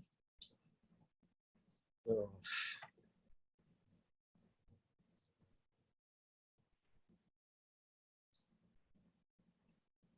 And 5 despair is death? Correct. Let's go with despair. Okay, so you're both at 2 despair and 5 anxiety. And at this point, you achieve your stated goal. So what is it that you're trying to do? Just, I guess, hit this guy with it? Yeah, just clock him with the fire extinguishers. As good a hit as I can get in on him. Got it. And I think that what'll happen here is you are able to strike him kind of in the ribs, I think. And you don't put him on the ground by any stretch of the imagination. You feel something break, though. This guy is going to have a harder time breathing for the rest of the scenario. He's going to have a harder time running for long distances. He's going to have a harder time sprinting. Anything that requires your rib cage to expand a lot is going to be very painful. That's the benefit. So we'll say that your hope goes up by 1. Beautiful. All right. Now, at this point, I think you get a good enough shot on him that um, I think he's almost going to turn and want to engage you in a fight. He was originally barreling past you, but at this point, you have to make a decision as to whether you're going to engage him in a further fight with the intent of getting him to run away, or whether you yourself are going to run away, leaving Mitchell in the other room. Is Mitchell still down? That's a good point. Let's cut over to Mitchell. I mean, I think at this point, you are, I mean, your arm is broken, but you are by no stretch of the imagination down. I mean, every other part of you works just fine. And sure, you're in a ton of pain, but you hardly feel any of it. The adrenaline is pushing through you so hard. So actually, that's a good point. Let's go to Mitchell and decide what you want to do at this point. I think there was that moment of just like breath taken from him, pain, and but as you said, the adrenaline is a pretty good analgesic, and he tries to push himself up with his arm, not quite knowing the extent of the damage, and just hollers when he realizes he can't put any weight on it, and he rolls onto his other side and pushes himself to his feet, more or less, and yeah, is kind of, you know, holding his arm and frantically looking for something he can do here, or some way out. Mm-hmm. If your goal is to escape, we might say that that is a tense roll. If you're trying to escape not through the doorway, if you're trying to escape through like a window or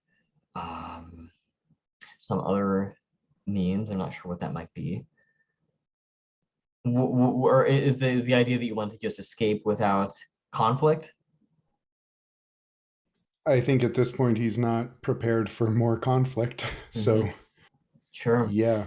So are you, I mean, I'm trying to think of what the boat's layout would be. I mean, there's probably a window. It might open out directly into the ocean, though. There could be connecting doors for like a shared bathroom or something, if that's a thing. Yeah, actually, the window, I mean, if it's like some cruise ships I know, it might actually open onto a very nice balcony, and you would have to get out onto the balcony and do what amounts to a jump across open water in the dark to an opposing balcony. With a broken arm, how does that sound? With the way the dice have been treating me, not great. Yeah. So Kevin is, what's Kevin trying to do? Is Kevin right now is trying to ensure that this dude isn't going to murder you. Whether that means like trying to put him down or get him to run away or cover your exit. But given I don't think Kevin saw the killing blow to Anna. Because with the way that the timeline laid out, I think Mitchell would have been blocking the view. But I think he still has a pretty good idea of what happened, so he doesn't super just want to leave.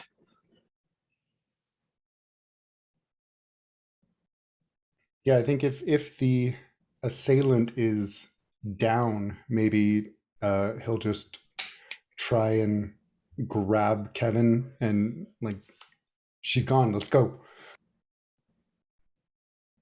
Like, get out the door that they came in quick. Well, I don't believe the assailant is gone. Oh, he is? Oh, he's gone. Oh, I thought you said he was getting ready to engage me in combat. Exactly. Yeah, he's not gone. The assailant. Well, I mean, I'm sorry. No, the assailant is right there with Kevin. But yes, I mean, yeah, Mitchell, no one is on your case at this point. I mean, there's Anna's dead body right there, but there's nothing else otherwise. If the killer is at least recovering from the rib blow. Maybe that's an opening they can use to get out. Sure. So yeah, I think he'd try for that. So are you running into the hallway or are you doing the balcony maneuver? Back to the hallway. Okay, hallway in that case. All right, so you're basically going to try to get out into the hallway and take off in a different direction, bypassing the conflicts between Kevin and the assailant. And hopefully dragging Kevin with. Like he's not trying to leave alone. Okay, okay. Yeah, and I think once Kevin sees you up and moving, he'll be pretty quick to follow. Okay, so Kevin, you can assist with this. And what that would do, Mitchell, is give you a free die. So you'd be up to 2. And you can always reveal a scar or push yourself to up that to 3. It's that anxiety. And I yes, think thank you, Kevin. I was going to say you get your anxiety up by 1 for assisting. I think I'll stick with the 2. We're rolling 2, and we're going to make this I think a tense roll at this point. Well, actually, I don't know. I kind of want to say it's desperate because you're running from the guy who's directly attacking you. So let's keep this one at desperate. This is kind of a brutal game compared to the slower paced ones I've seen, but we'll make this a desperate one with 2 dice. All right. Golly, that's a 3. That is a 3. So here's what we're gonna. Yeah, this is a tough one. This is brutal. So Mitchell, your despair track is gonna go up by 1. The GM is gonna take 2 points of dread. And both parties are gonna suffer severe consequences. I think. Let me think here. I almost want to say that. Tell you what, I'll tell you what the severe consequence to Kevin is first, and then Mitchell, you tell me what you would do, and I'll decide if a severe consequence applies here or not. I think what basically happens is that as you get out there and try to grab Kevin and take off, Kevin, this assailant is going to get a solid blow to your head, and everything goes black. You are unconscious. Yeah, I was thinking similarly, actually. Yeah. Now, Mitchell, with that being the severe consequence to Kevin, I wonder what you would want to do here.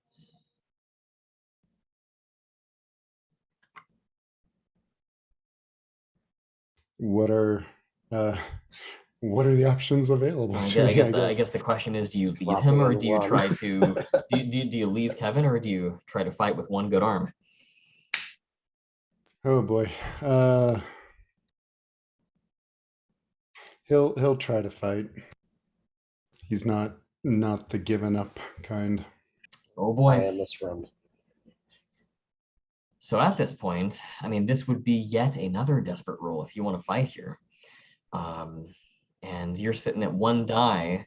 You can push yourself, reveal scars. That's kind of your call as to what you want to do here. Yeah, I will reveal a scar. Okay. For my part, I'm just going to take that severe consequence and translate it into another point of dread, putting me up to 7. And what scar are you going to reveal? I think he is going to lean on the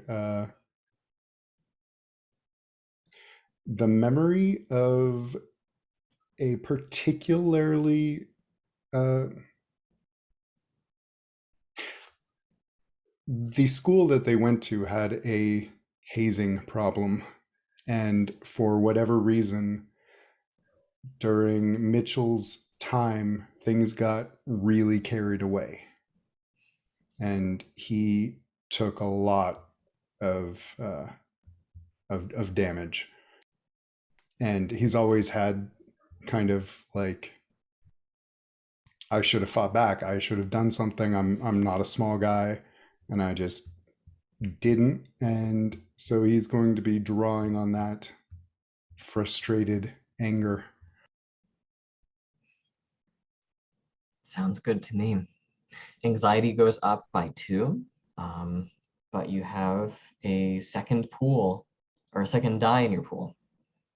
Gotta get that second one somewhere. Hey, a 6. There's fine. It's about time you guys Hey. got a break. And you're fighting back against this guy, yes? Yeah, he's going to just like with his good shoulder just slam him up against the wall. Try and maybe he's not exactly aware of the broken rib, but he saw the the fire extinguisher blow. He's going to try and exacerbate. Yeah, absolutely. So I think that what'll happen here is you're able to get a solid, I think, headshot on this guy. And what are you striking with exactly? Just like your fist, or Uh, Shoulder, just trying to just slam right in. got it? Maybe he is pushed against the broken glass where the fire extinguisher once was, and he takes some shards of glass in his back. I like that. I think that um, I think that will also inflict enough harm to him to get hope up to 2. Um, the GM takes 1 point of dread, it says on a 6. And I think that at this point, I need to start spending some dread here. So Do I you? think, well, I think what we'll do is um, just to keep people on the back foot, I want to spend 4 dread here, taking me down to 4. And Kevin, let's bump your despair up to 3. That sounds about right. Uh,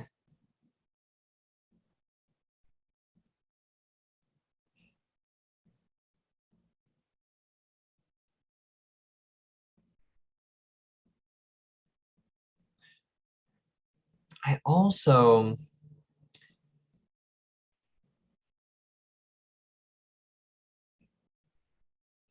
kind of want to separate you guys. Just briefly, kind of as a kind of an interlude before we get into the kind of the big climax of the whole story. So I think I'll spend 3 dread here to invoke a severe consequence. And I kind of want Mitchell to, I almost want to have you passing out yourself, either from pain or from exertion, or at least kind of crashing enough that you wouldn't be able to prevent this guy from dragging Kevin off. What would make sense to you in the narrative here for that to happen, Mitchell, if that sounds reasonable to you? Yeah, I could see uh, maybe despite the glass in his back and just getting slammed into the wall, the guy all he needs to do is shove Mitchell back and he'll fall against the TV stand and hit his head the wrong way and like all good movies, that's the sleep button. Sure, that works. So at this point, we have about 35 minutes left in the allotted time. I think we could get this pretty close to wrapped up in that time, maybe not much past that. Does anybody need to take a break at this point now that everyone is completely unconscious? I'm good. I'm good. Okay, so I think what I want to do is um, have the scene where Mitchell comes to and realizes that Kevin and the assailant are basically gone. As it is with unconsciousness and traumatic brain injuries, you kind of know that you're either stunned very briefly and you're not out for long, or you are out for a long time. And judging by the fact that the lights are still off and the ship is not completely embroiled in the storm, you've probably not been out for that long. You have been out for maybe somewhere between a few seconds to a few minutes. What would you do as you kind of wake up?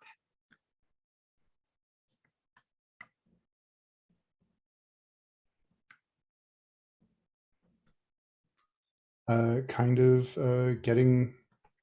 try and get my feet under me, try and Like it would be pretty apparent, I think, that no one else alive is here. So he'll take a moment to maybe grab a towel or something and try and fashion a sling, or somehow get his arm out of being quite a problem. Sure. Yeah, I mean, unless there is like some kind of like mechanical benefit you would like to invoke here, I wouldn't say that that calls for a roll. I don't think so. Just seems the doctorly thing. Sure. Interesting, since you're not one.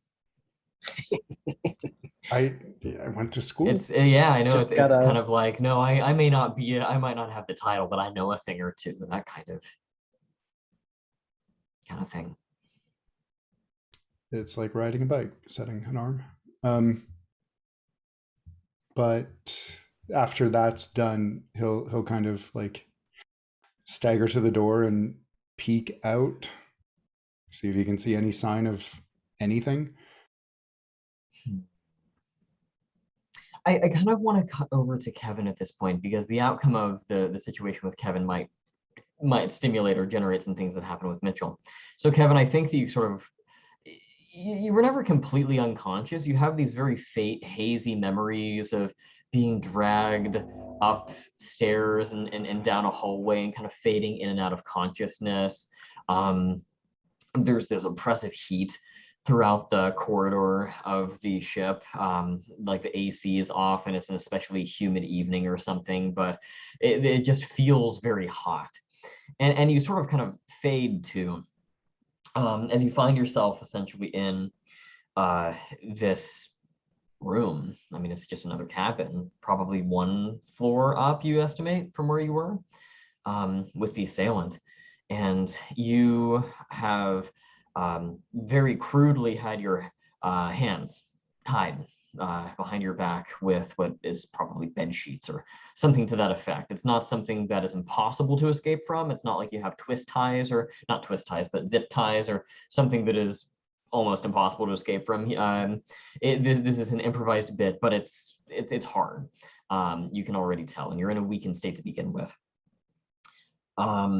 The assailant has taken a cell phone and turned the flashlight on and flipped it upward, placing it on a nightstand such that the whole room is illuminated in this very pale white light.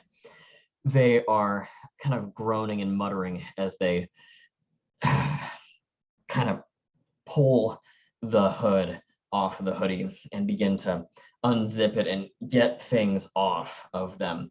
They grab a bunch of kind of like compression tape almost from a doctor's bag and begin applying it to their busted rib with precision accuracy, knowing clearly what they're doing. What do you do? As they take the hoodie off, do they still have their mask on? You know what? I kind of like the idea, just for the sake of drama, that they reveal themselves to you at this point. I think we're kind of getting into the climactic part of the story where either you're gonna die or you're not. Sounds about right. You're at 3 despair and 2 hope. So I mean, things are gonna wrap up here somewhere soon. I think that. I mean, is it predictable? Yes. Is it dramatic? Yeah. This has got to be, I think, Thomas. Revealing himself as he tears the mask off and tosses it onto the bed. As he takes the hoodie off, I think there is this excruciating kind of groan of pain, because that means he's pulling out quite a bit of glass with the hoodie as it comes off. And he begins grabbing at a bottle of alcohol and splashing it onto a pillowcase and dabbing it onto his back, just trying to sterilize the wound as best he can. You notice that he's got some kind of syringe and an ampoule sitting on the nightstand. And you expect he's likely to do something with it. What are you going to do? I'm going to speak to him. Be like, Thomas, what's going? You killed them. What? Why? He kind of shrugs his shoulders back and tries to lumber, kind of getting used to breathing with a broken rib. As he turns to you, he picks up the syringe and the vial of whatever, we'll call it chemical, is inside. And he says to you, Kevin, if you're asking me why I'm doing what I'm doing, pop, exposes the needle. It's because I'm fucking tired. And if you want to know where I started filling up the syringe, started to feel fucking tired, it's about the time that you came along and completely pulled the goddamn rug out from under me, because you were so selfish and so fucking self-centered that you couldn't even be faithful to me, and you left me stuck with this bitch of a wife who I cannot stand. So that's why I'm doing what I'm doing, and frankly, I'm not interested in talking about it with you further.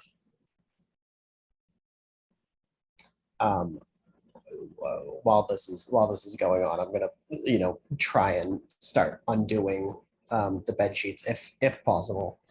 But I'm gonna be like, I was self-centered. You were always too busy for me. I know that you wanted to be a doctor. I mean, I did too, but aren't there things that are more important? Kevin, we've had this conversation 10 times, and it blows my mind that you still haven't figured it out a decade later. Look, you need to just lie back and take this easily so that you can just go to sleep and forget about all of this. And he's going to move toward you. If you want to escape, I'd say that's a tense roll to be able to get these bonds off of your wrists. Did you mean desperate? I think tense, because you're not directly attacking this guy nor running from him at this point. This is just you trying to do something under pressure. Fair enough. And if you get a mixed success, it can turn into a desperate roll.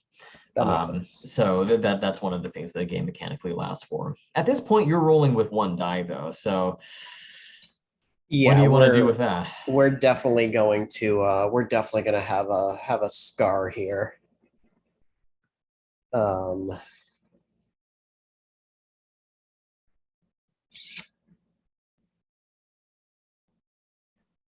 We don't say we don't have any lines or veils on BDSM, right? That's okay with me. Cool. Yeah, so I'm imagining like one of the kind of first moments where it became something was apparently wrong in their relationship in terms of priorities. Like I'm imagining like Kevin kind of going into Thomas's dorm room and like getting a bunch of stuff set up romantically and going in and sort of like tying himself to Thomas's bed and waiting for him to get back. And then you have that moment where Thomas comes in and is just like burned out from the whole the whole day of school and internships and all of that stuff, and basically just shuts him down. So you have Kevin untying himself from the bed and kind of feeling embarrassed and upset. That's so good. I could see that very clearly in my head. So that's going to bump you up 2 anxiety, but it's going to get you a second die. All right. And this is 10, so I'm going to take a... Am I going to take a D6 of anxiety anyway? No, that's only if you push yourself. That's if you push yourself, right. Do I want to push myself? If you do, that will almost certainly put you into panicking. Yeah, I was But thinking. but I mean, but it you, but seems you like an might be okay appropriate with time to that. panic. Yeah, Yeah. you might be okay with that. So in that Yeah, case, roll 1d6 and hope it's a 1. I'll Otherwise, you're do going to be that. maxed out on It anxiety. was a 1. Are you serious? Hot damn. Let me click over it. Well, look, lucky you. All right, anxiety is at a 9. All the rolls that Drew isn't getting, I'm getting. All right, And so you're 3d6 maxed out. to Yeah. break out of here. 6. And it's a damn good thing you got that last die, because otherwise you rolled a 1 and a 2. So you achieve what you set out to do with no reservations. You're able to undo the ties without being noticed as this guy moves toward you. Sedative or something like it, ready to kill you with. Yeah, it's definitely not something I want.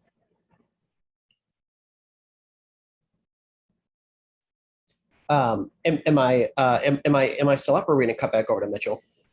I kind of want to just see what you do with this now, because depending on whether you fight this guy or try to escape or run or yell or what, I think that's where we would cut back over to Mitchell. Okay. Yeah, I think I'm still going to try, especially now that I'm free. I'm gonna still try to reason with him such as I can, and just be like, Thomas, you don't have to do this. We can still leave here. He gives you this kind of grim smile, and you haven't like it's a very sad sort of smile. You haven't seen him give you this kind of look since he discovered the infidelity. And things ended on a, well, hey, no hard feelings, kind of like that sort of sad smile. And he says, if you don't mind my making one last joke, I'm afraid that ship has sailed. And there's no reasoning with this guy. Understandable. So do you bolt for it, or do you try to... I imagine he's between me and the door. Well, in my mental image, I didn't really think of him as that way, but I suppose, yeah, no, I think that would make sense that he would be. So you have a couple of options. You can either try to shove past him, you can try to assault him directly, you can try to wrestle the syringe from his hand and have it for yourself. You can kind of do any number of things here, all of which are at least a little bit desperate. Yeah, that makes sense. Yeah, I would like to get the syringe. My ideal outcome would be to give him like a half injection, so that he's unconscious but not dead. Sure. Kind of thing. Absolutely. I think that's completely possible. So you're at 1. You can go ahead and just get the extra die, push yourself into panicking, and let's say that that's where it happens. You could reveal one more scar, but I mean, it would functionally do the same thing. It would just put you to panicking. Yeah. Yeah, I'll push myself into panic. Oh my God, it turns yellow when you enter it as 10. It's a good character keeper. It's such a good one. Yeah, so you're maxed out to anxiety. You have 2 dice.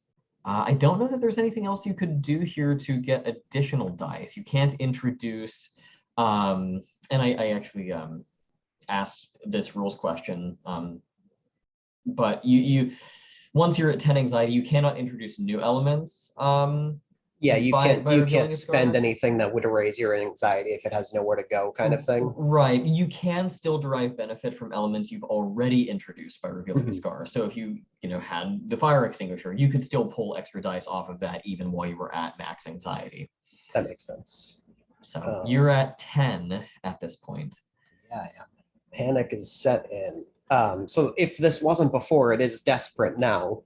Yeah, it was desperate to begin with, but okay, fair enough. You've got 2 dice in your pool. I can't think of anything else you could realistically do. No, let's roll them and see what happens. 5. 5's not bad. You achieve what you set out to do, but the GM takes 2 points of dread, putting me to 3. You also choose to either suffer a severe consequence or raise your despair track to 4. I think I have to take the despair.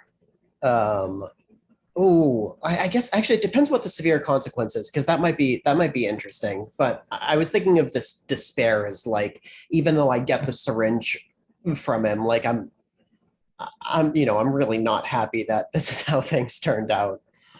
For the severe consequence, I kind of like the idea that like you both get half an injection. Oh, yeah, I dig that. There's Let's a, let's there's a there's a metaphor in there somewhere for your relationship. for sure. Um, yeah, let's go with that. We both get injected. Okay. I'm going to say that successfully wrestling the syringe from him and getting him with it at all and injecting him with even half of that sedative is going to get your hope score up to 3. The downside is that I think he's going to wrestle it away from you, get you with what's left of it. And as you stumble out the door, you can feel your head beginning to become cloudy, your heart beginning to kind of speed up and slow down, vision blurs, and everything is getting a lot more numb and fuzzy in your extremities. Hope is at 3, however, and at this point, let's cut back to Mitchell. I think that you hear that up above. It's the thudding, the stumbling, the crashing as Kevin stumbles about upstairs. What do you want to do? Your arm is not really in good shape, but you have it at least stable. Uh, he's gonna rush toward it, and maybe the guy had glass in his back. Maybe there would be like blood drops he could follow, so he reasonably assumes that's where Kevin's gone. Sure. I also took a blow to the head, so there might be some of my blood as well. Mm-hmm. Yeah, I think that's Yeah. possible. You I'll are follow the welcome blood. to take the fire extinguisher with you. It would still be just laying on the floor. Um, trying to think of the.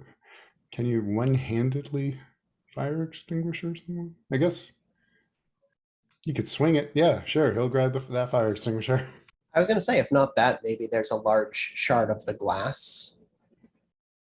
Ah, and he's already got a towel that he used to wrap to sling himself. So yeah, he'll rip off some of the towel and grab a nice hefty shard of glass with it and start following that blood. Okay.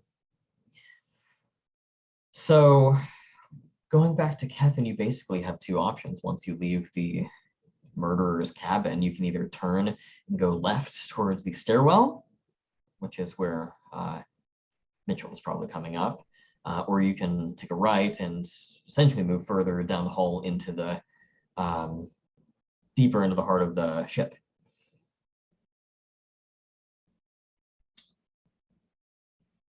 Uh, I feel like I would go towards the stairs. Sure. So in that case, I think Mitchell, you get up the stairs and see. Well, actually, I mean, I guess you. How is lighting working for you at this point? Because you got one hand free, basically. Do you have the cell phone or do you have the fire extinguisher? And I think this is a relevant question. Oh, he didn't take the fire extinguisher. He took the shard of Oh, the glass in glass. the Yeah, towel. yeah. Oh, so you have that in the towel that's in your slinged arm? I feel like he's holding the makeshift shiv, and he's shoved the flashlight into his sling. So he doesn't have great directional control, but he's got a somewhat uh, clear view immediately ahead of him. Mm-hmm. Yeah, that makes sense. And so that'll allow you to see the 2 much slower than they were before forms of Kevin and Thomas stumbling out of the cabin. I mean, this is mutually assured destruction at this point. They are both in very dire straits and have suffered significant harm. What do you want to do, Mitchell? There's some distance between the 2 of them, or are they kind of in a Mm, scrap? there's a bit of distance. I mean, one is reaching and grasping for the other, but I mean, Kevin, you got enough of a head start on this guy that I wouldn't say that they're on top of each other in a grapple at this point.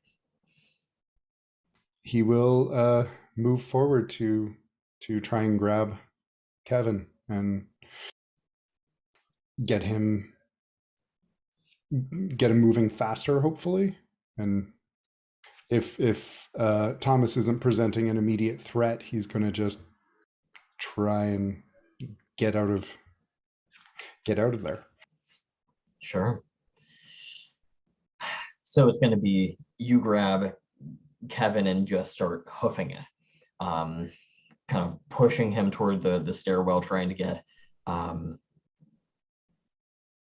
trying to gain some distance between you and Thomas is what it sounds like to me. Is that safe to say? Yep. Okay. Got it. So I think at this point then we want to make another dice roll. I'm inclined to say desperate. Because if this doesn't work, where does that leave Kevin and you for that point of for that matter? So let's say it's desperate with one die. You're at 7 anxiety. You can push and hope you don't get a 5 or a 6, because that wouldn't put you to panicking yet. If there is a way to reveal a scar here that you could derive some benefit from, you can. What you thinking? Yeah, I'll try and do the scar. I think on the day that the hospital was attacked, he was there, and he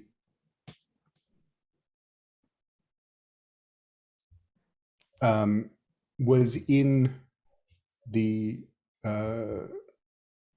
the emergency room when the man came in with the gun, and he managed to hide and get behind a piece of equipment, but someone that he was working with didn't. And he, once the guy was out of the way, tried to pick this nurse up and carry her out of danger, and she died en route. And so this is his chance to get it right this time. Yeah, that makes sense to me. Okay, so you take a flat +2 to anxiety, bringing you up to 9. That'll get you to 2 dice. If you want to push yourself into panicking, you can just say you do that and you get to 3. Oh, it's desperate already, right?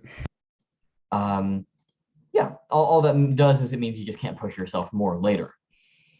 So Right. You can save the anxiety for later, or you can just go ahead and bump it to max to get the extra die now. That's up to you. Yeah, I'll do that. I'll push myself.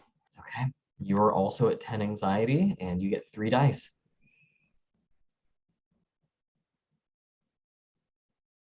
4. 4 is a mixed success, so you achieve what you set out to do, but the GM takes 2 points of dread, and you can either take a severe consequence or raise your despair track by 1. I think raising despair seems appropriate. Okay, so you are up to 4. And where do you want to go, Kevin and Mitchell? I think that wherever you do end up going is probably going to be the site of the final confrontation, judging by the way things are going. So what sounds like a reasonable place to take this? Kevin, do you have any thoughts on this?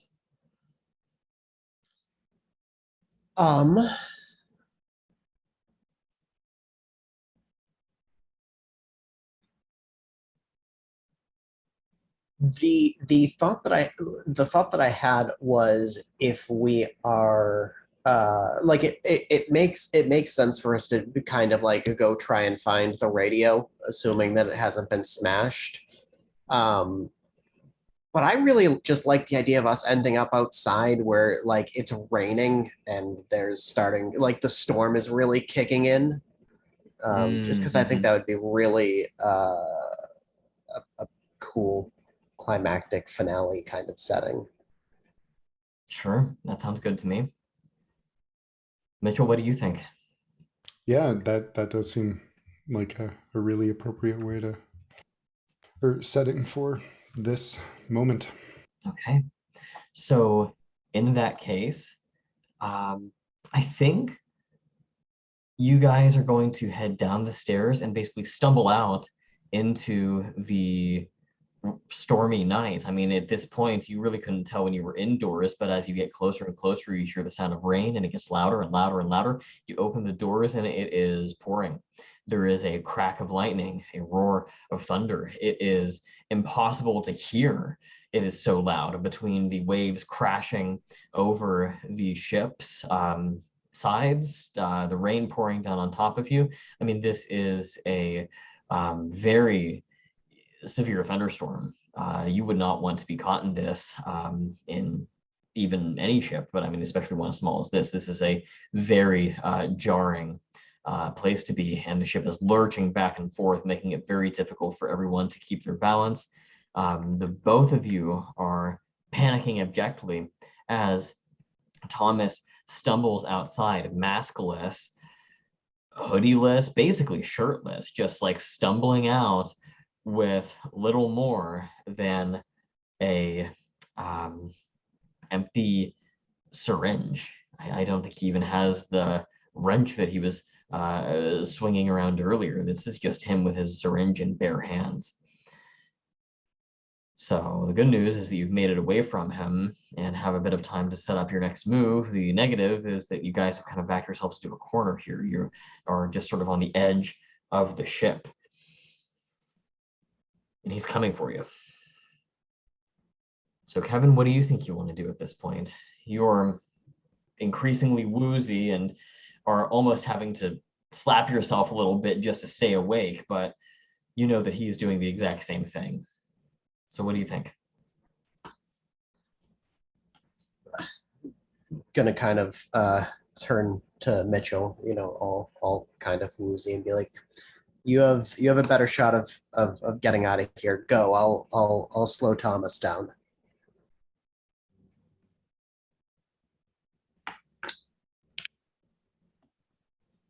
That's not how this is going to happen. This is my fault. This isn't all about you.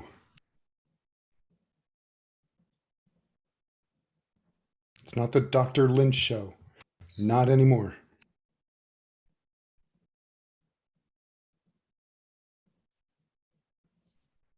Okay. You have a plan? No, but I got a knife. Great. I know. Put up his fists, swaying on his feet.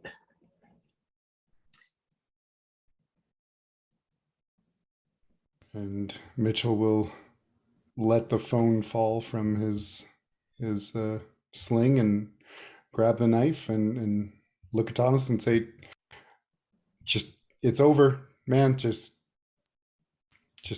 stop." I think that there is a flash of lightning, and you can see sort of a look of defeat in his face. It's not the look of someone who is this villainous evil person who is hell-bent on just being a psychopath. You get the sense staring at him in just that one frame that you're able to see him in, that he almost feels like this was inevitable. Whether or not you believe that to be true is up to subjective interpretation, of course, but you get the sense that he's not happy to be here either.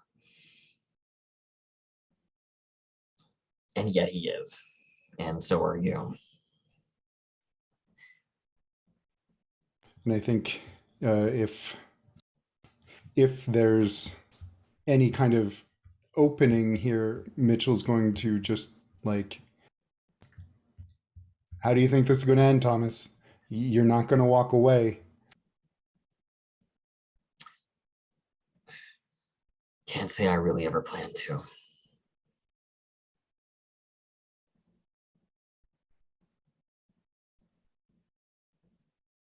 And just take a seat. Just wait it out.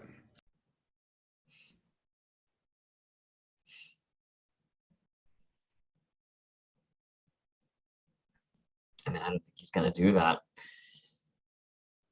As good as it would be, of course, for everyone to be able to just let's sit down and talk about this. He is, I mean, like I said with the Macbeth quote earlier during character generation, he's too steeped in blood. He's killed too many people. He has to commit to this. And I think that it's apparent to you and to him as he staggers toward you. And, well, if you want to stab him, you can. Or at least you can try. Mitchell, I think it's your show here. If Kevin, you're choosing to stay back. Yeah, Kevin won't, like, still at this point won't take the first swing against Thomas. He's still hoping there's a way for all of us to get out of here alive, even though it's not looking good. Sure. Mitchell is gonna go for it. Yeah. All right. And this knife that you speak of, is this the shard of glass that you have, or? Yeah, it a big shard of glass with towel wrapped around the makeshift hilt. That's a desperate roll. Now you've got one die here. If Kevin assists, well, that'll get you to 2. It'd be out of character, maybe, but Kevin's got a free point of despair floating around. You could betray him and get this up to 3 dice here if you wanted. What do you want to do here?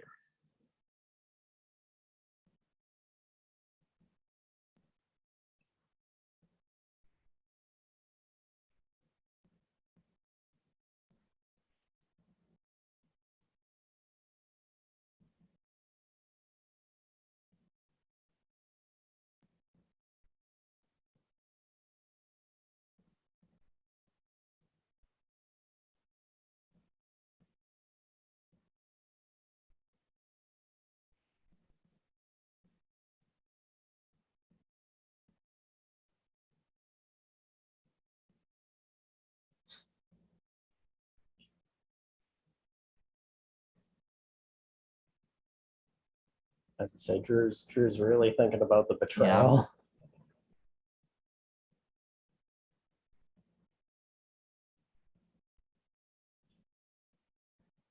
Yeah, I mean, provided that he doesn't find a way to betray me, I'd be happy to assist if there's a solid way for me to do that. Like I said, like I don't want to throw the first hit, but I also don't want Mitchell to get hurt.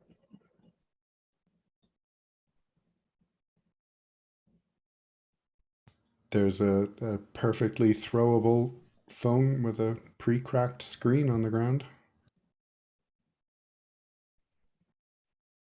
Yeah, that sounds good. Just kind of hurl the phone at Thomas to try and throw him off balance.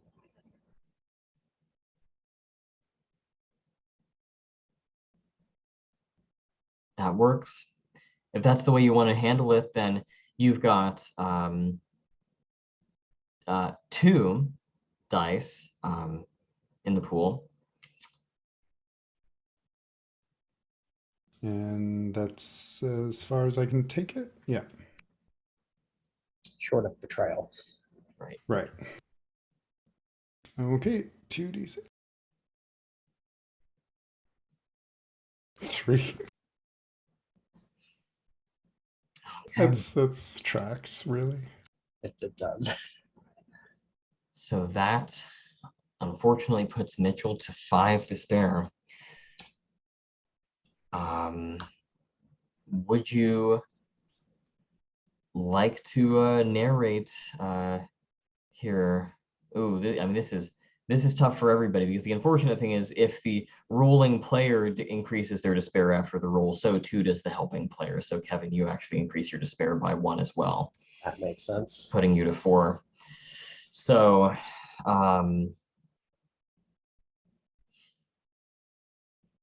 Mitchell, how would you like to narrate your exit? I think he rushes in with his one arm and the knife, and kind of counting on Thomas being more distracted than he is. And Thomas, I think, just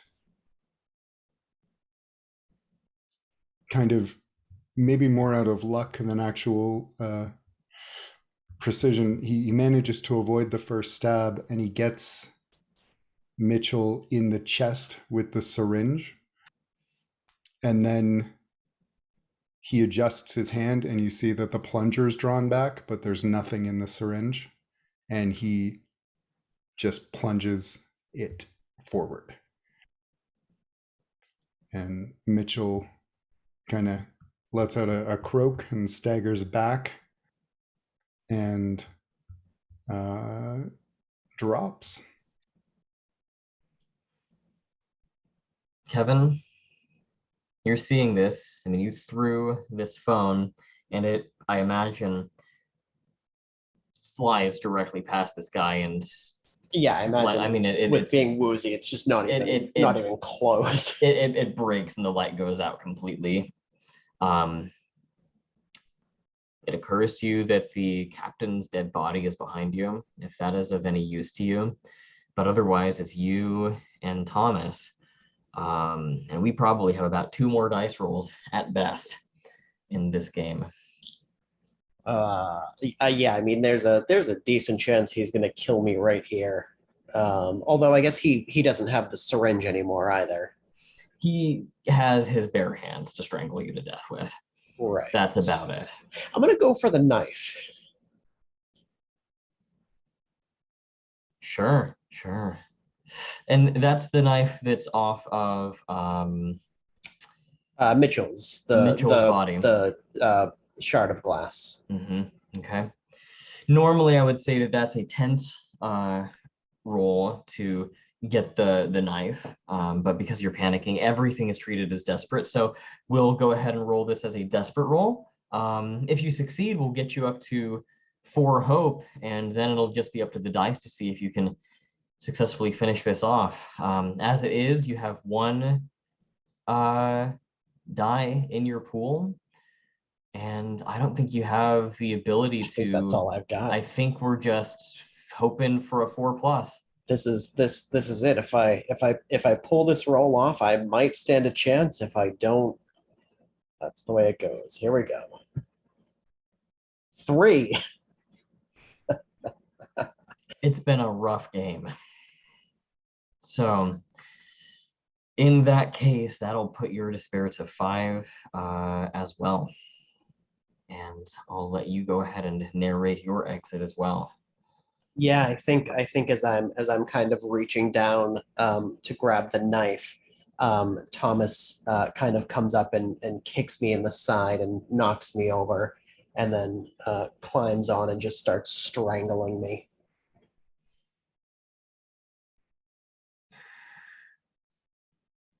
All will just rain and thunder and lightning in the background. Okay. So with that, let's go to epilogues. The book says that if all main characters die, the way you want to handle epilogues is to describe some side characters, either ones previously introduced during the game or invented exclusively for this epilogue, discovering the aftermath of the horror's attack. The players should describe something personal about their characters that lingers behind. I kind of want Mitchell to go first here. So what would be a scene that you would see play out as people discover what has happened here? And what personal piece of Mitchell stays behind?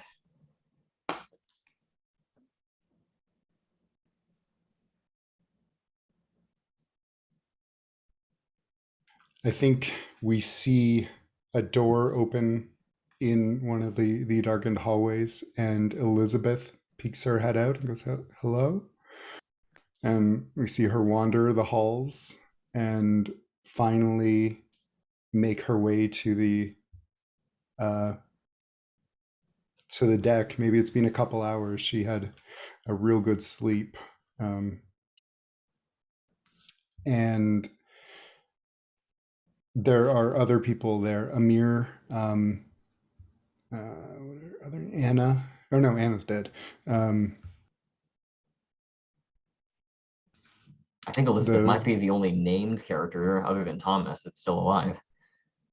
Well, a couple other. Amir might be up. I don't remember. No, I don't think we ever discovered what happened to him. Yeah, we We didn't have we didn't not. establish his body, whether it was in. That was one of the questions that I was going to ask Mitchell, but I got knocked unconscious and dragged away.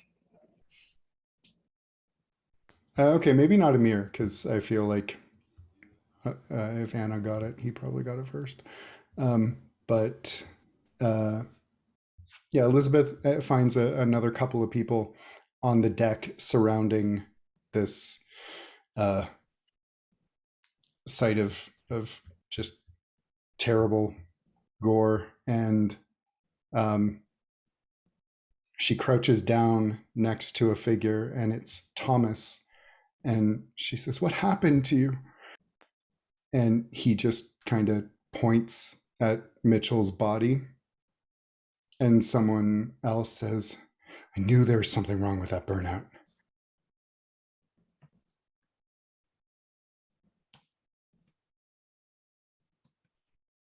That hurts.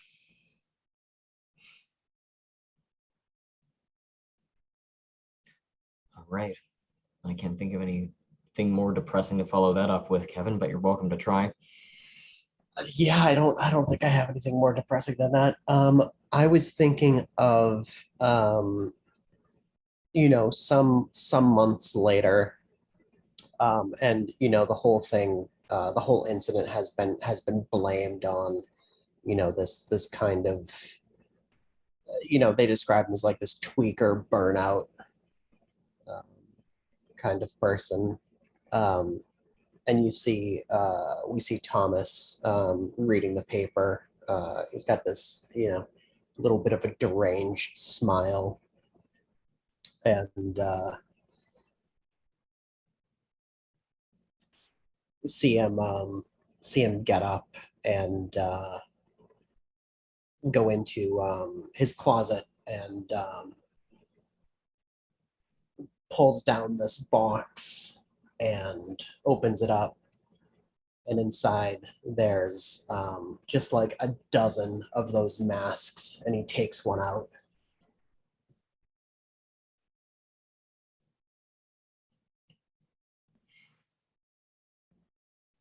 And we will go ahead and close there if that works. Great epilogues. That was bleak as all get out. So fantastic. I will go ahead. Go ahead. I was just gonna say, poor Mitchell felt like so badly about himself, and then rolled like one success the whole game. I need to go back. I mean, what I'll do is I'll go ahead and stop the recording here, but then I'm actually going to go back and scroll through the log or the dice rolls, because there was some very bad luck throughout that game. But as it is, if anyone stuck around to watch all this, thank you for watching. And yeah, we'll go ahead and stop the recording here. Thanks, guys.